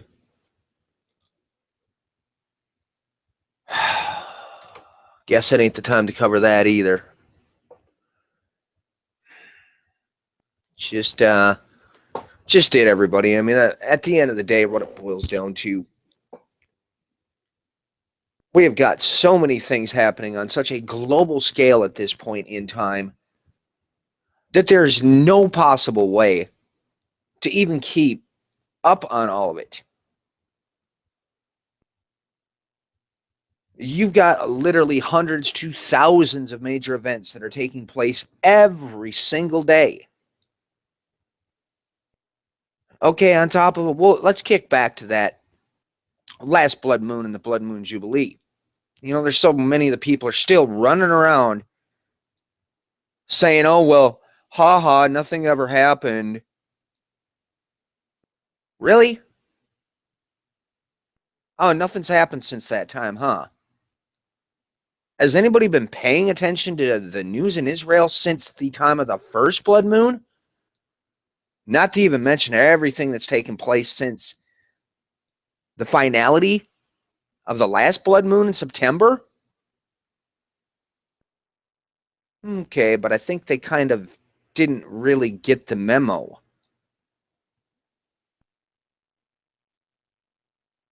It was a lot bigger than just bad events were going to happen in Israel, folks.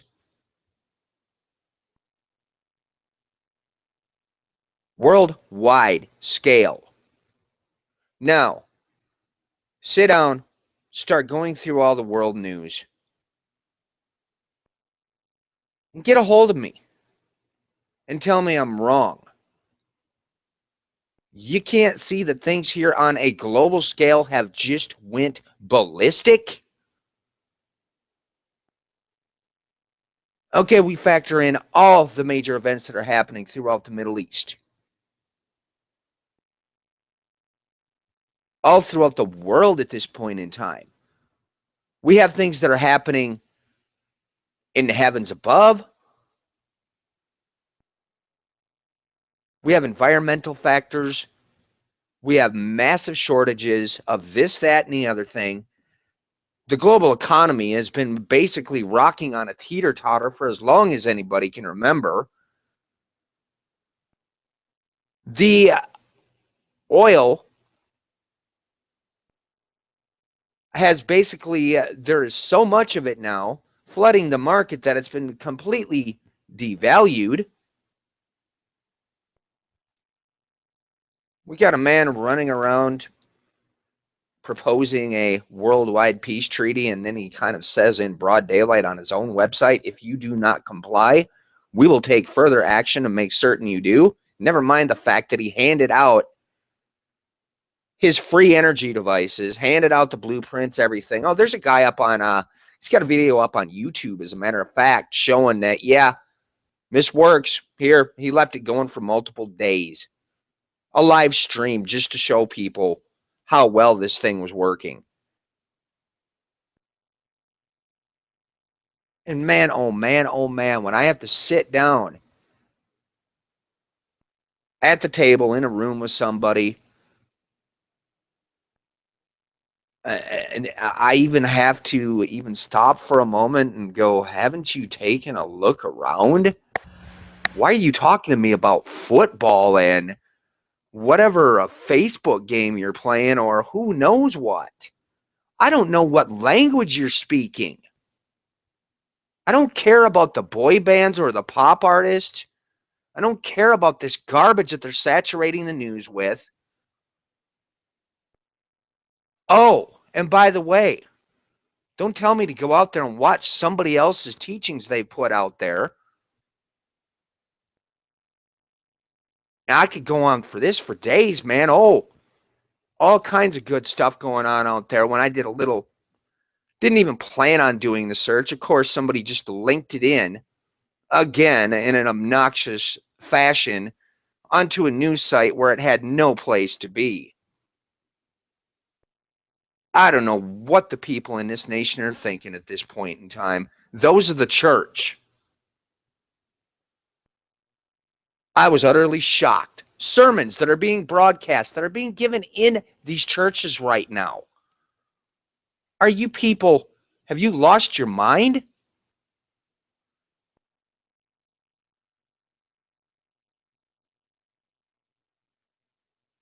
Okay, I have no idea what just happened here, Matthew. Why? Something happened?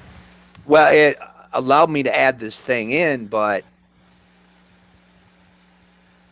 it looks like you wanted to add a YouTube video in here or something quick. Yep. I'm trying it. Why not? Yeah, well, are you allowed to add the video to the playlist then? Now that it's been... I'm trying. Yep, well, let's bring something in here.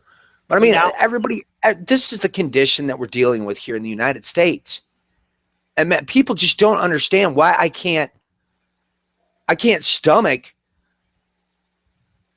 talking to people here on a local basis where they look at me like I'm from the moon.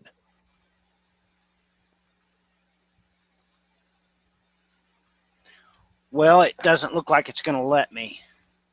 Well, why don't you try linking the video to me? It's because it's saying add video to playlist. I don't know what in the heck is going on here.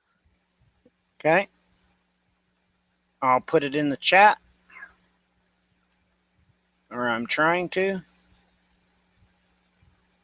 Not working. Switching to Skype. Fired it off. I will bring... I'll go to screen share. Copy link location. Hold on.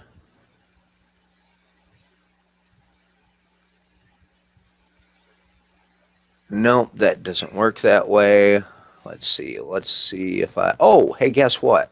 Let's see if this works.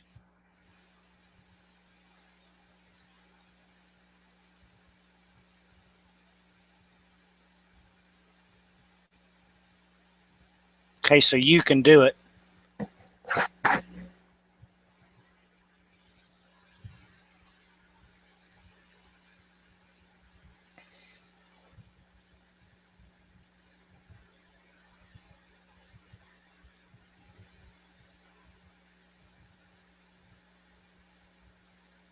So you can see the video, Brian?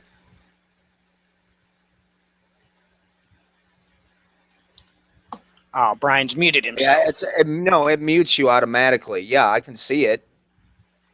Okay, I can't see it. It's in my way. Let me go back to this.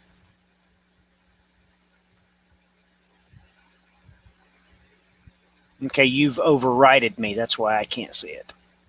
Oh, I haven't done nothing. I think it just did that.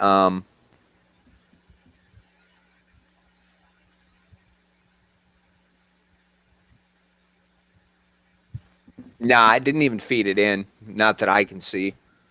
Let me see if I can mess around with this dumb thing. No, Okay. really, seriously. Um,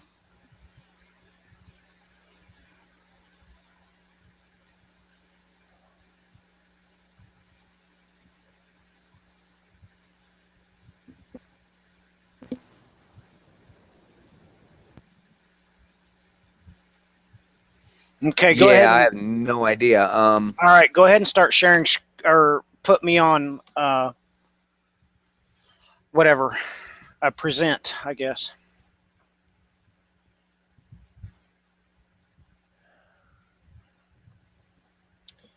Ladies and gentlemen, this is footage here. Here's the article. Um, you can watch the video, and there is clearly something going on the moon. It is emanating a greenish light. I did check out the video, and maybe I could just play it for everybody from here. That might be possible because I'm sharing screens, right? Let's see what happens when I share screens, Brian.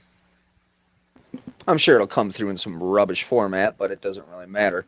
Oh. We'll get this. Everybody understand too.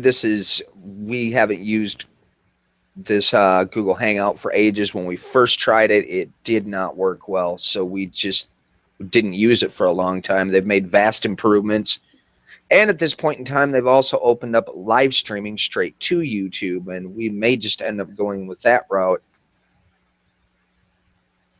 Well, here it is. Can you see it now, Brian? I'll just go Yeah, I ahead. can see it. You probably have to unmute the video itself, though. I don't want to. I don't care what he's has to say about it. That's irrelevant. Yeah. But here you go. You have a shot at it. It shows the location of said event. It's obviously a crater, or perhaps I don't know, but it looks like perhaps volcanic activity emanating a green light on the surface of the moon. They videoed it. There you can plainly see something is going on. Now, UFO, 50-50 chance. Because the other percent of the equation is this happening on the surface of the moon? But you can plainly see, Brian, especially in that still shot, it's green. Look, they got this on video. He mapped out to which crater this was, coming from. So we'll just go ahead and exit that off.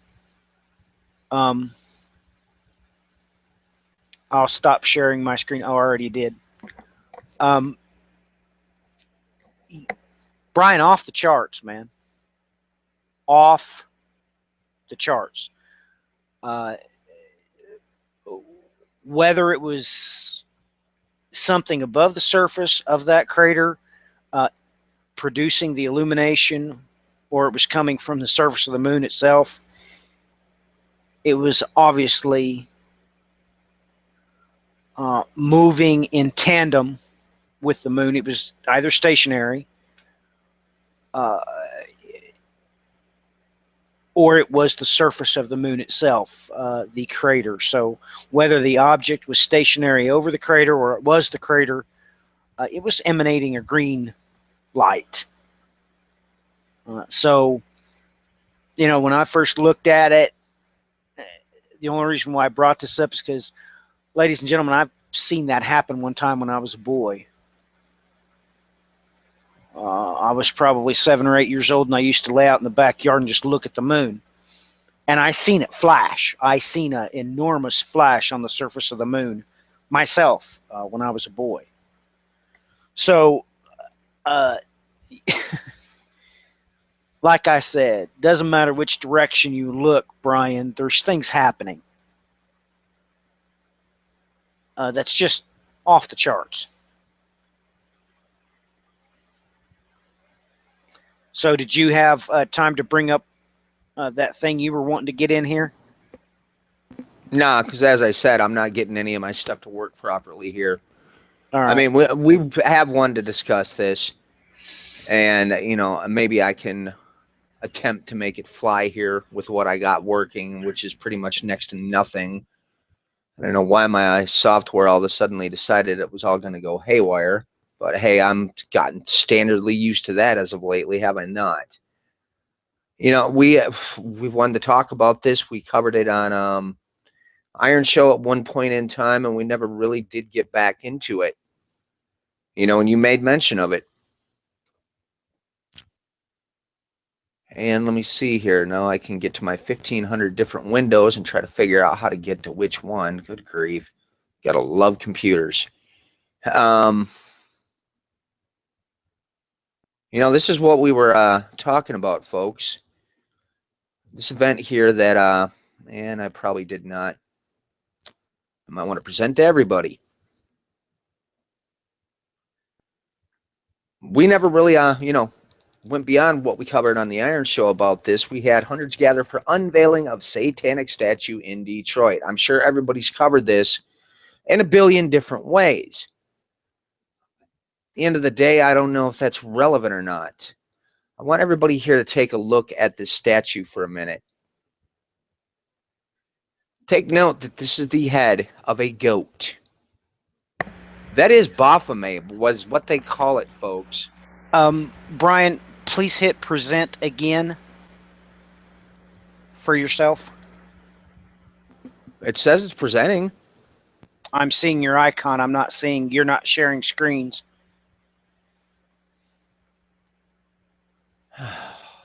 At least this way is kind of neat because we can help tell each other what the rest of the viewing audience is seeing. So it's actually pretty good. Well, I don't know what. All right, then send me the link. We'll switch. We'll share my. No, I'm getting my. This is not gonna do this garbage. That's all there is to it. I'm not putting up with it. Okay. But I mean, there I've got it stopped on the picture. I think what is happening is anytime I go to my other window, it decides to disappear. Or is it showing on your screen? Oh yeah, I see it, and I wish I didn't. Yeah, it's showing. I mean, folks, everybody stop and take a look here for a moment. Okay, that is. I don't know.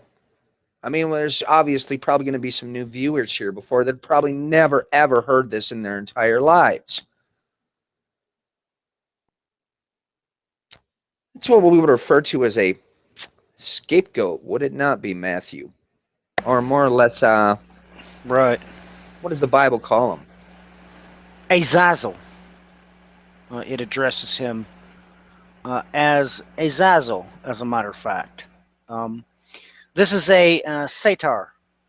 Of course, it is half angel, half goat.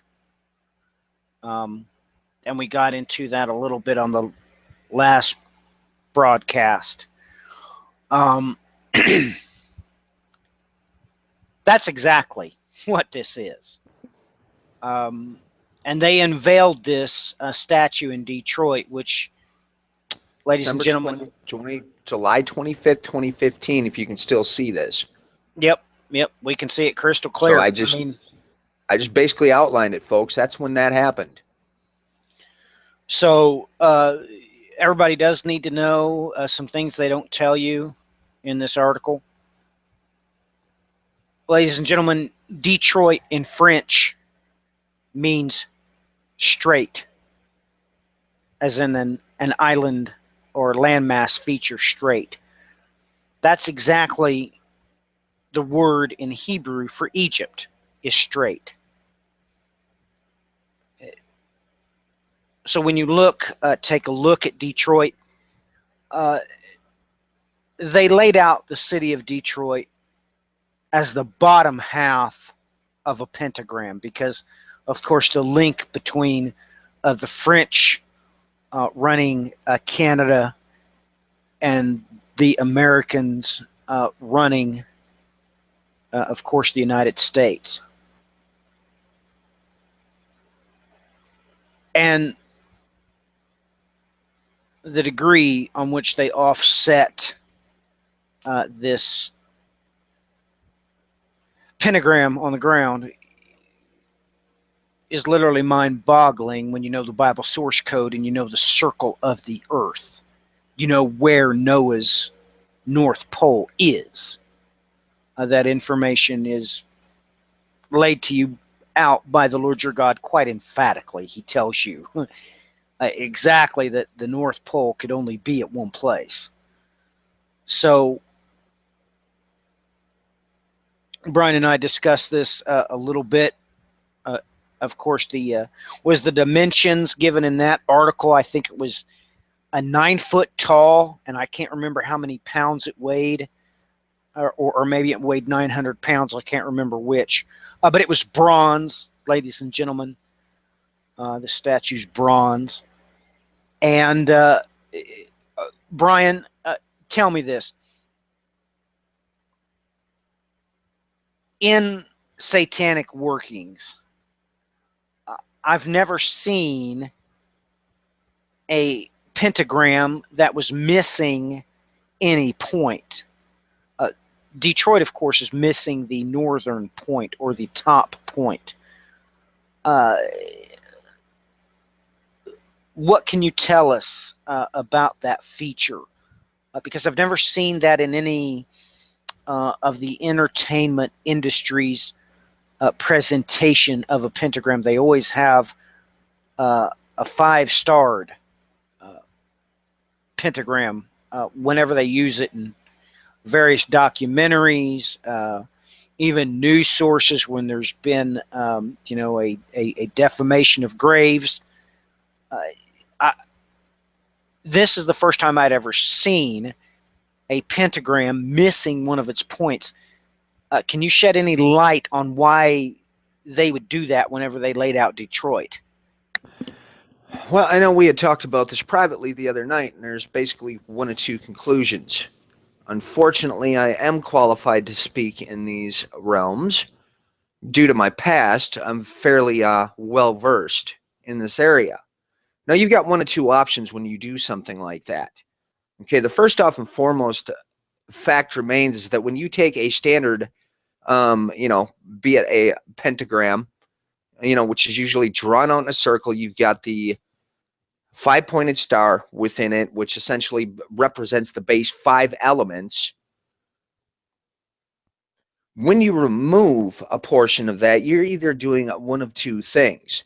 You could either be A, breaking the protective circle, which therefore lets in any force whatsoever and breaks your protection off, or B, you're choosing to remove one of the elements from the equation.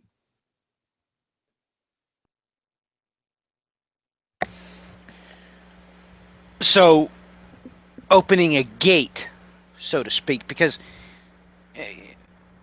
well, let me just ask you this. Actually, the pentagram, they kind of display it in a good light, whenever you get an entity into one of these things, the whole purpose is that they can't break it, right? They can't escape the pentagram. They get trapped in it or whatever, correct? That dependent on the type. If you're talking of that sort of ritual, and I mean, look, let's just cut to the chase, folks. This is what I'm not referring to some of the other variants of this, that, and the other type of witchcraft that's out there. I'm talking along the Well, lines of what is known as high magic, or well, as wait a most minute. people refer to it as Kabbalistic magic. Well, that's what they did, though. Well, precisely. They brought this entity, this representation, this image of this beast. They brought it to Detroit. So that's why I was kind of making my analogy there. Well, and exactly, and what they did is precisely what you said. Now, inadvertently, my gosh, and it just even hit me full well on top of it. Inadvertently. And here's where we get to explain things a little bit quickly here, folks, for new viewers, listeners, whatever format this is coming to you on. Okay, what they're teaching in the standard atypical scenarios right now. Look, I'm going to just be straight and to the point. End time prophecy is not the plot of The Omen. Whomever your favorite cartoon character that they're trying to tell you is this infamous character that's so important right now in end time prophecy, you need to get over it. We're told specifically that when we're kicked off our axis, as the events transpire on the day of he who sits upon the throne in Revelation 6, as that war rages in the heavens above, it's going to take place for a 45-day window, which, mind you, since we're wobbling to and fro so much, not to even mention we won't be able to see the sun, the moon, or anything else, we have no way of reckoning time. As that war is taking place, when the dragon is cast down, Satan's cast down here, he gets down here and goes, I want nothing to do with this. Gives authority unto the beast. I had to explain this yesterday. I've explained it so many times. This is why Satan is not cast into the lake of fire. And he's able to be let loose after 1,000 years to deceive the nations again for a short time. The beast is thrown into the lake of fire. Okay, and there's all kinds of entertaining little speculation rolling around out there as to who this beast is. Okay, first off and foremost, quite simple. It's described as a beast. There's a reason for that. It is not your favorite little cartoon character that everybody's telling you is the beast at this point in time, or the other infamous title they give them. The Bible is explicitly clear, especially when you begin to run the variant spellings concerning a little word that we're going to bring in here quick. When you take it down into the abomination of desolation, which all these prophecy teachers want to talk about. See, Hebrew is a very interesting language because, well, the Lord goes out of his way, uses different spellings of words so that you can actually sit down with a search engine, and if you don't understand something, you can run parts of that phrase or previous parts of that phrase so you can get the entire answer. And I'll save you some time here because, yes, I have the notes. I did all the work by hand. That word means to stand up and stretch out. Azazel. Okay. Need to remind everybody what we just brought up with that statue. Everybody see what that is? That was a goat. So, therefore, by what they are trying to say, by the fact that they put this statue right into a place on top of it where there is a broken portion off of this pentagram. Matthew, you had said it, and it didn't even dawn on me until we were sitting right here. You left the door wide open.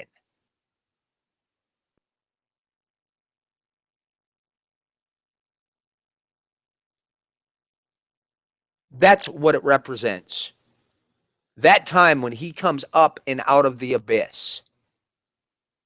And folks, stop going out there and trying to buy food for the 7-year tribulation for a donation of $3,500 because you won't be able to buy or sell because of the mark of the beast. That's going to be the last of your concerns.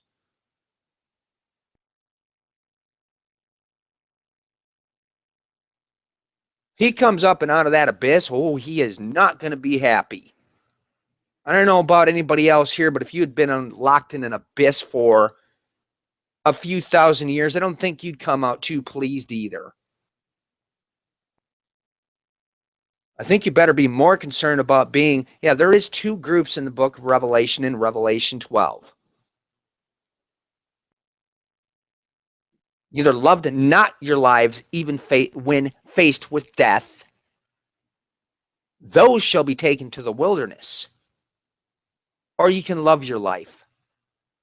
Okay, and then maybe you'll want to sit back and worry about buying your food for the tribulation. So, Matthew, did I answer the question? Because I think I just got a little fired up here because I just realized it kind of ticked me off when I realized what it meant. Well,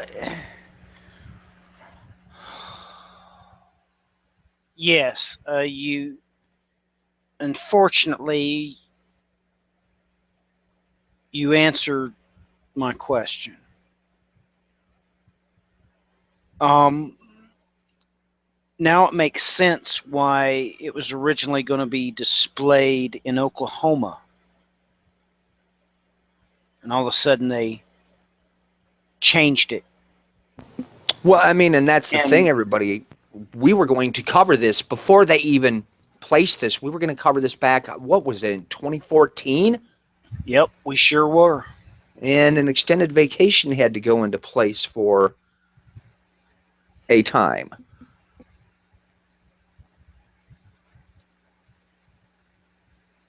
So, and that, I guess that's where things get important, because this is where the discussion came into place when my wife kept bringing this up to me. She kept watching videos about it. She was trying to put 2 and 2 together, and I told her, I'm like, hon, for crying out loud, I told you exactly what that thing was, what it meant, why they were doing it, when they were already in the pre-planning of placing this statue. But me, like a dunce, didn't realize that what she was trying to tell me is, you knucklehead, you need to put 2 and 2 together and look again. And as I'm sitting through, reading through the book of Daniel, it hit me like a ton of lead. And that's why I did pull that up. And let me see if I can. I'm going to show everybody something here.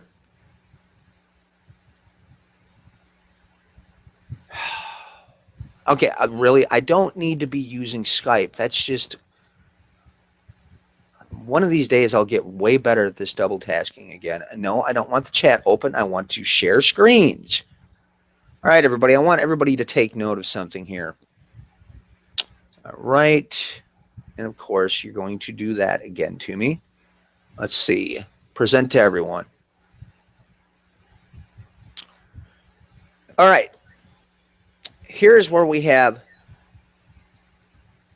the exact Greek phrasing for what it states here in Matthew 24, verse 15, and Mark 13, verse 14. So when you see the abomination of desolation spoken of by Daniel standing in the holy place, let the reader understand. But when you see the abomination of desolation standing where he ought not be, let the reader understand, and then let those who are in Judea flee to the mountains. This specific Greek phrase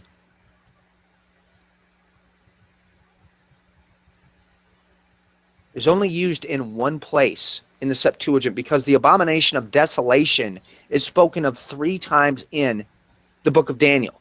But only one time does the exact Greek spelling appear. And from the time that the regular burnt offering is taken away and the abomination that makes desolate is set up, there shall be 1,290 days.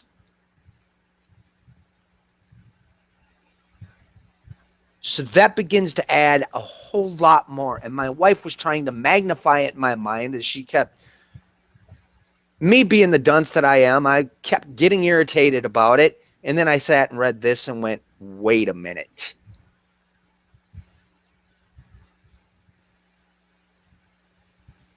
And this understands, on top of it, folks, you have to understand the timeline itself.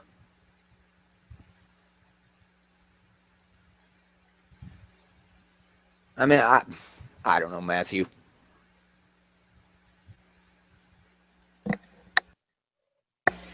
Enough to rattle your cage, man. I just want to do this here again quick, just You know, Brian, you're not gonna believe this. okay, there I did the exact search that time because the last search didn't put it in properly. As everybody can see here, going straight to the Septuagint, that is the exact wording. Okay, I just wanted to make sure that that got put in properly into the video. Bri,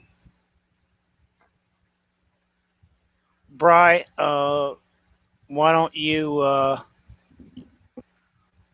let me get ready to do this here. Let me share screens.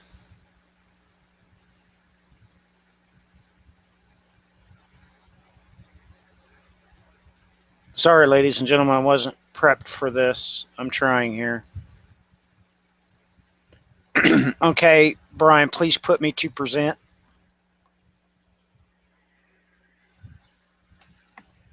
Let me know when you're seeing it. Yep. Oh, I already knew about this. Yeah, I caught this right after it happened. Okay, ladies and gentlemen, Satanic Temple offers help to Muslims amid post-Paris backlash. Ladies and gentlemen, this is off the charts. I don't know what all's in this article. Well, there's been what I saw come up other times, and I don't know how they worded that article exactly because, yeah, well, it states helping Muslims. What they are doing is, and I saw multiple references to this, that they actually stepped in and are helping the refugees. And I think that is one of the reasons I got a little bit heated up. Okay, because I got a little heated up due to the fact that last night I could not believe. Okay, like I said, there's sermons that are being given in churches right now that are convincing everybody that it's the actual refugees themselves that are also the terrorists.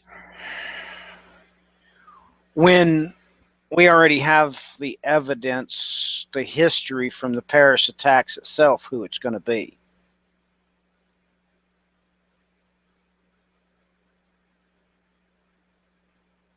It's going to be homegrown terrorists, Brian. History's already taught us that. Well, and you know, and there's not. I even saw this guy make this point the other night about, you know, they don't differentiate between what it is that most of the people in the Islamic world, they will call the people of ISIS and these other terror groups, they call them radical Islamists for a reason. You know, and I had to watch this video and this guy's bringing in all this stuff. Well, they're not a true Muslim unless they're doing this, this, and this. And I'm going, where are these people getting this stuff? It's what they want to believe, Brian. Well, and I mean, let me point something out that is very blatantly obvious, everybody. Ask yourself how it is that the Egyptian Christians in Egypt lived amongst the Islamic people for years upon years upon years upon years on end. The Assyrian churches lived amongst the Islamic people for years upon, I can keep going with this. A multitude of Christian communities live side by side with the Islamic people in peace.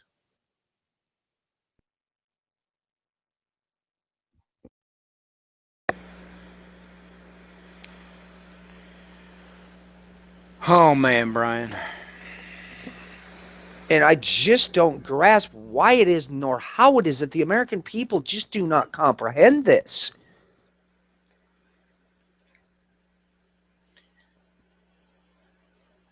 I don't know, unless God said God has done what he said he's going to do.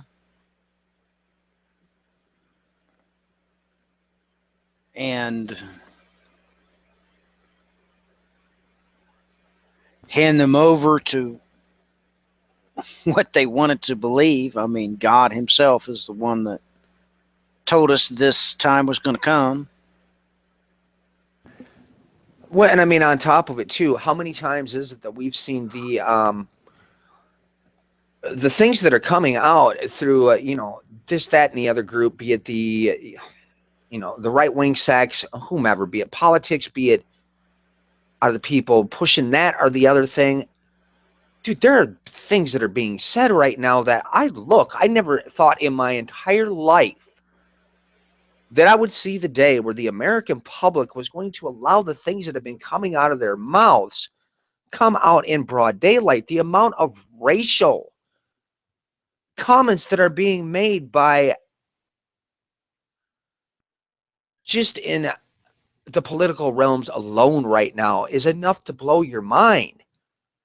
I don't understand what universe I'm living in at this point in time. I have not at all, since the time I've been alive, seen people act like this. This is crazy. It's lawlessness is what it is. It's lawlessness, and you just described why Satan does not go in the lake of fire. You know, ladies and gentlemen, Jesus was the heir. You understand? Satan cannot have an heir. If he does, to hell he will go. So he has to do exactly what was done with Absalom. He chooses an anointed. An anointed is that which is other than the rightful heir to be put on the throne. That's why Satan does what he does with the scapegoat. That's why. Jesus was the heir, the rightful heir. Satan can't do that, so he does the next best thing. He does what the Bible describes to us as the difference between the anointed and the heir. He anoints, and the Bible comes right out and says that he hands the beast all of his authority, and he just steps back and does nothing. So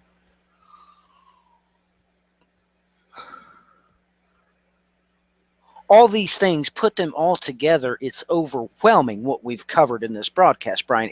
It's overwhelming. Look, we have proof from natural disasters going off the charts at a geometric rate. You have even the temperature on this planet going up at a geometric rate. We've already covered the earthquakes are going up at a geometric rate.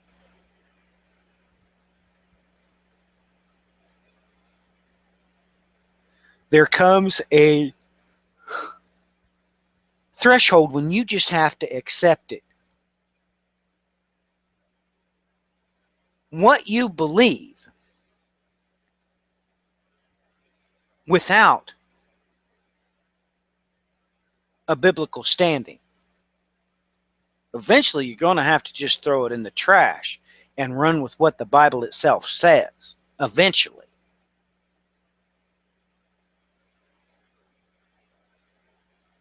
I mean, I could give numerous examples of this, but eventually you're going to have to set what you believe down and your feelings and emotions tied to that, and accept the simple fact that what the Bible says is actually what's going to happen.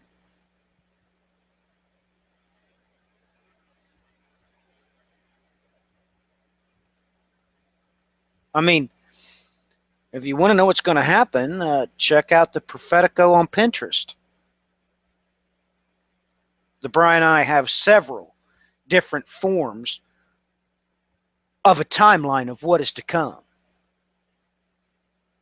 Now, it's not Isaiah that describes those timelines. It's Genesis to Revelation that describes those timelines.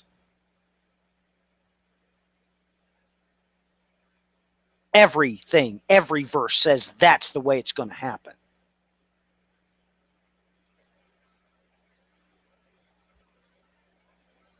I mean, people get shocked whenever the Brian and I have pointed out the simple fact that the Exodus angel is in Revelation. It's right there where it's supposed to be. It's after there's war in heaven. I mean, ladies and gentlemen, it says everything right in the right place. You're supposed to know what's going on.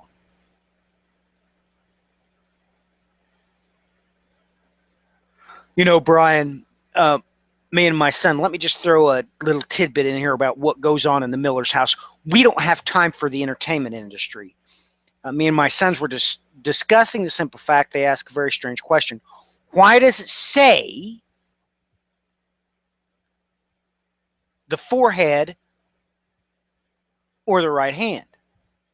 And I said, well, let me explain to you what it actually says, because you don't know that yet. And he's like, well, Daddy, what do you mean? Well, there's problems that you can't perceive, because the head is given in neuter form. It's not masculine or feminine. However, whenever it says hand, and it says it more than once, it's female. It's feminine form of the word hand. And they just stopped in their tracks. What? I said, well, now ask your question now that you have more of the information. And he said, no, I want to think about it for a little while. I said, you do that. Because head is not feminine or masculine. It's in the neuter form. But hand, in all said locations, is the Greek feminine form of hand. Now, I'm not going to elaborate why. I'm just giving you the information the way it stands. You know, I know this. The week. Now look. This is the week projected out from July 25th. This is the events of the week projected out when the conception of the Moshiach should mathematically take place, when the riders should begin to ride. Okay, on Sunday, the moon swings around into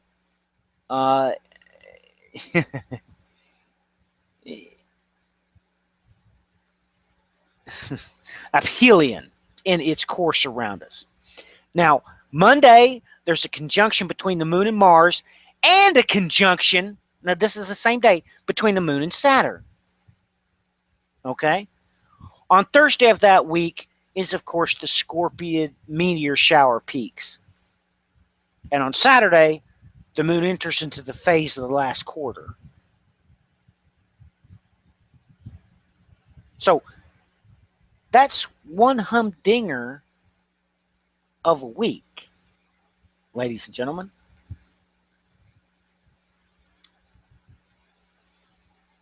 Now,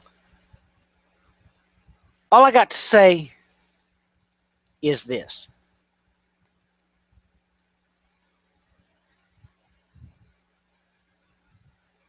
I hope you're awaiting your redemption. That's what I hope. Honestly, that's what I hope.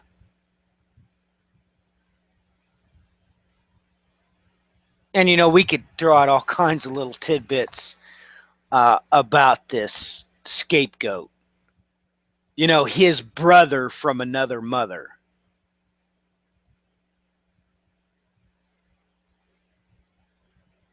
I mean, ladies and gentlemen, I already got all kinds of correspondence because we decided to talk about the moon men and what that might mean.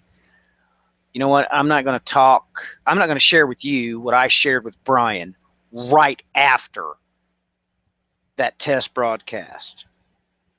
Brian's not prepped for it, and I don't think I am either. No more than the first day that I realized what the Bible said. Even though Brian and I have talked about that particular scripture numerous times, I'm just, you know what? The only advice I can give you is to change your priorities and start actually hoping in your redemption. That's the only thing I can really do to any effect, because the biblical information I would give to you about that, you know, conspiratorial type of stuff would just be for your entertainment. I don't want to entertain you. I want to meet you at the Tabernacle of David. That's what I want to do. When we get there, if you make it there, I'll tell you whatever you want to know. The wonders of his word I will riddle unto you.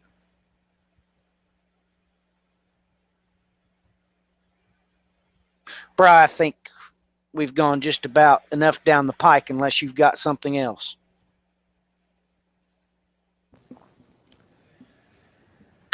Not particularly. I know it's just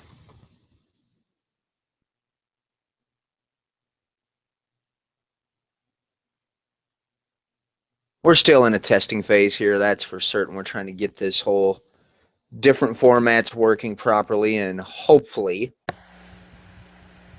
Well, I mean, we at least figured out that I could put up the video on my screen and just play it because I didn't want to hear the propaganda anyway.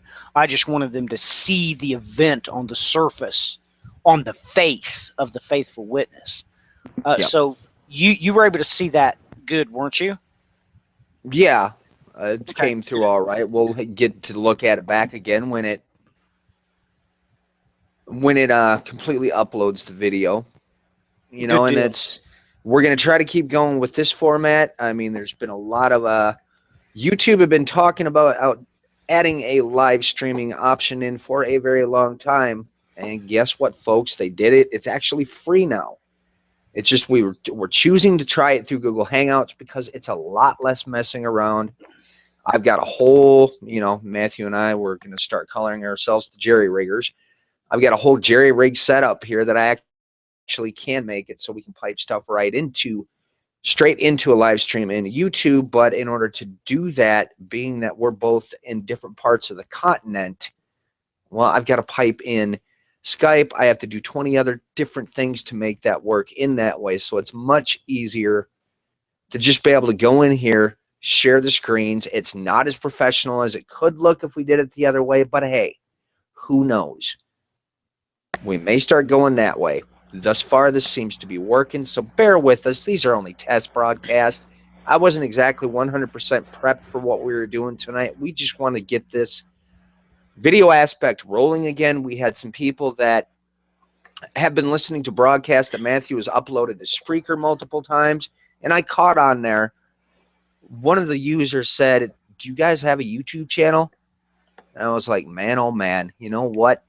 Maybe it's time to start getting that rolling again." A very Yep. good format to reach a lot of people worldwide real quickly. So pretty cool stuff that we're able to use these different formats now. And on top of it, YouTube's made it free. That's the best price ever.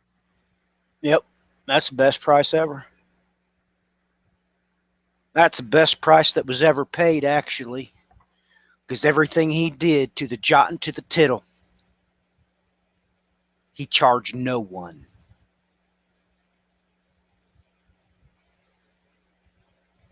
All right, Bry. Ladies and gentlemen, until next time, God bless. Godspeed.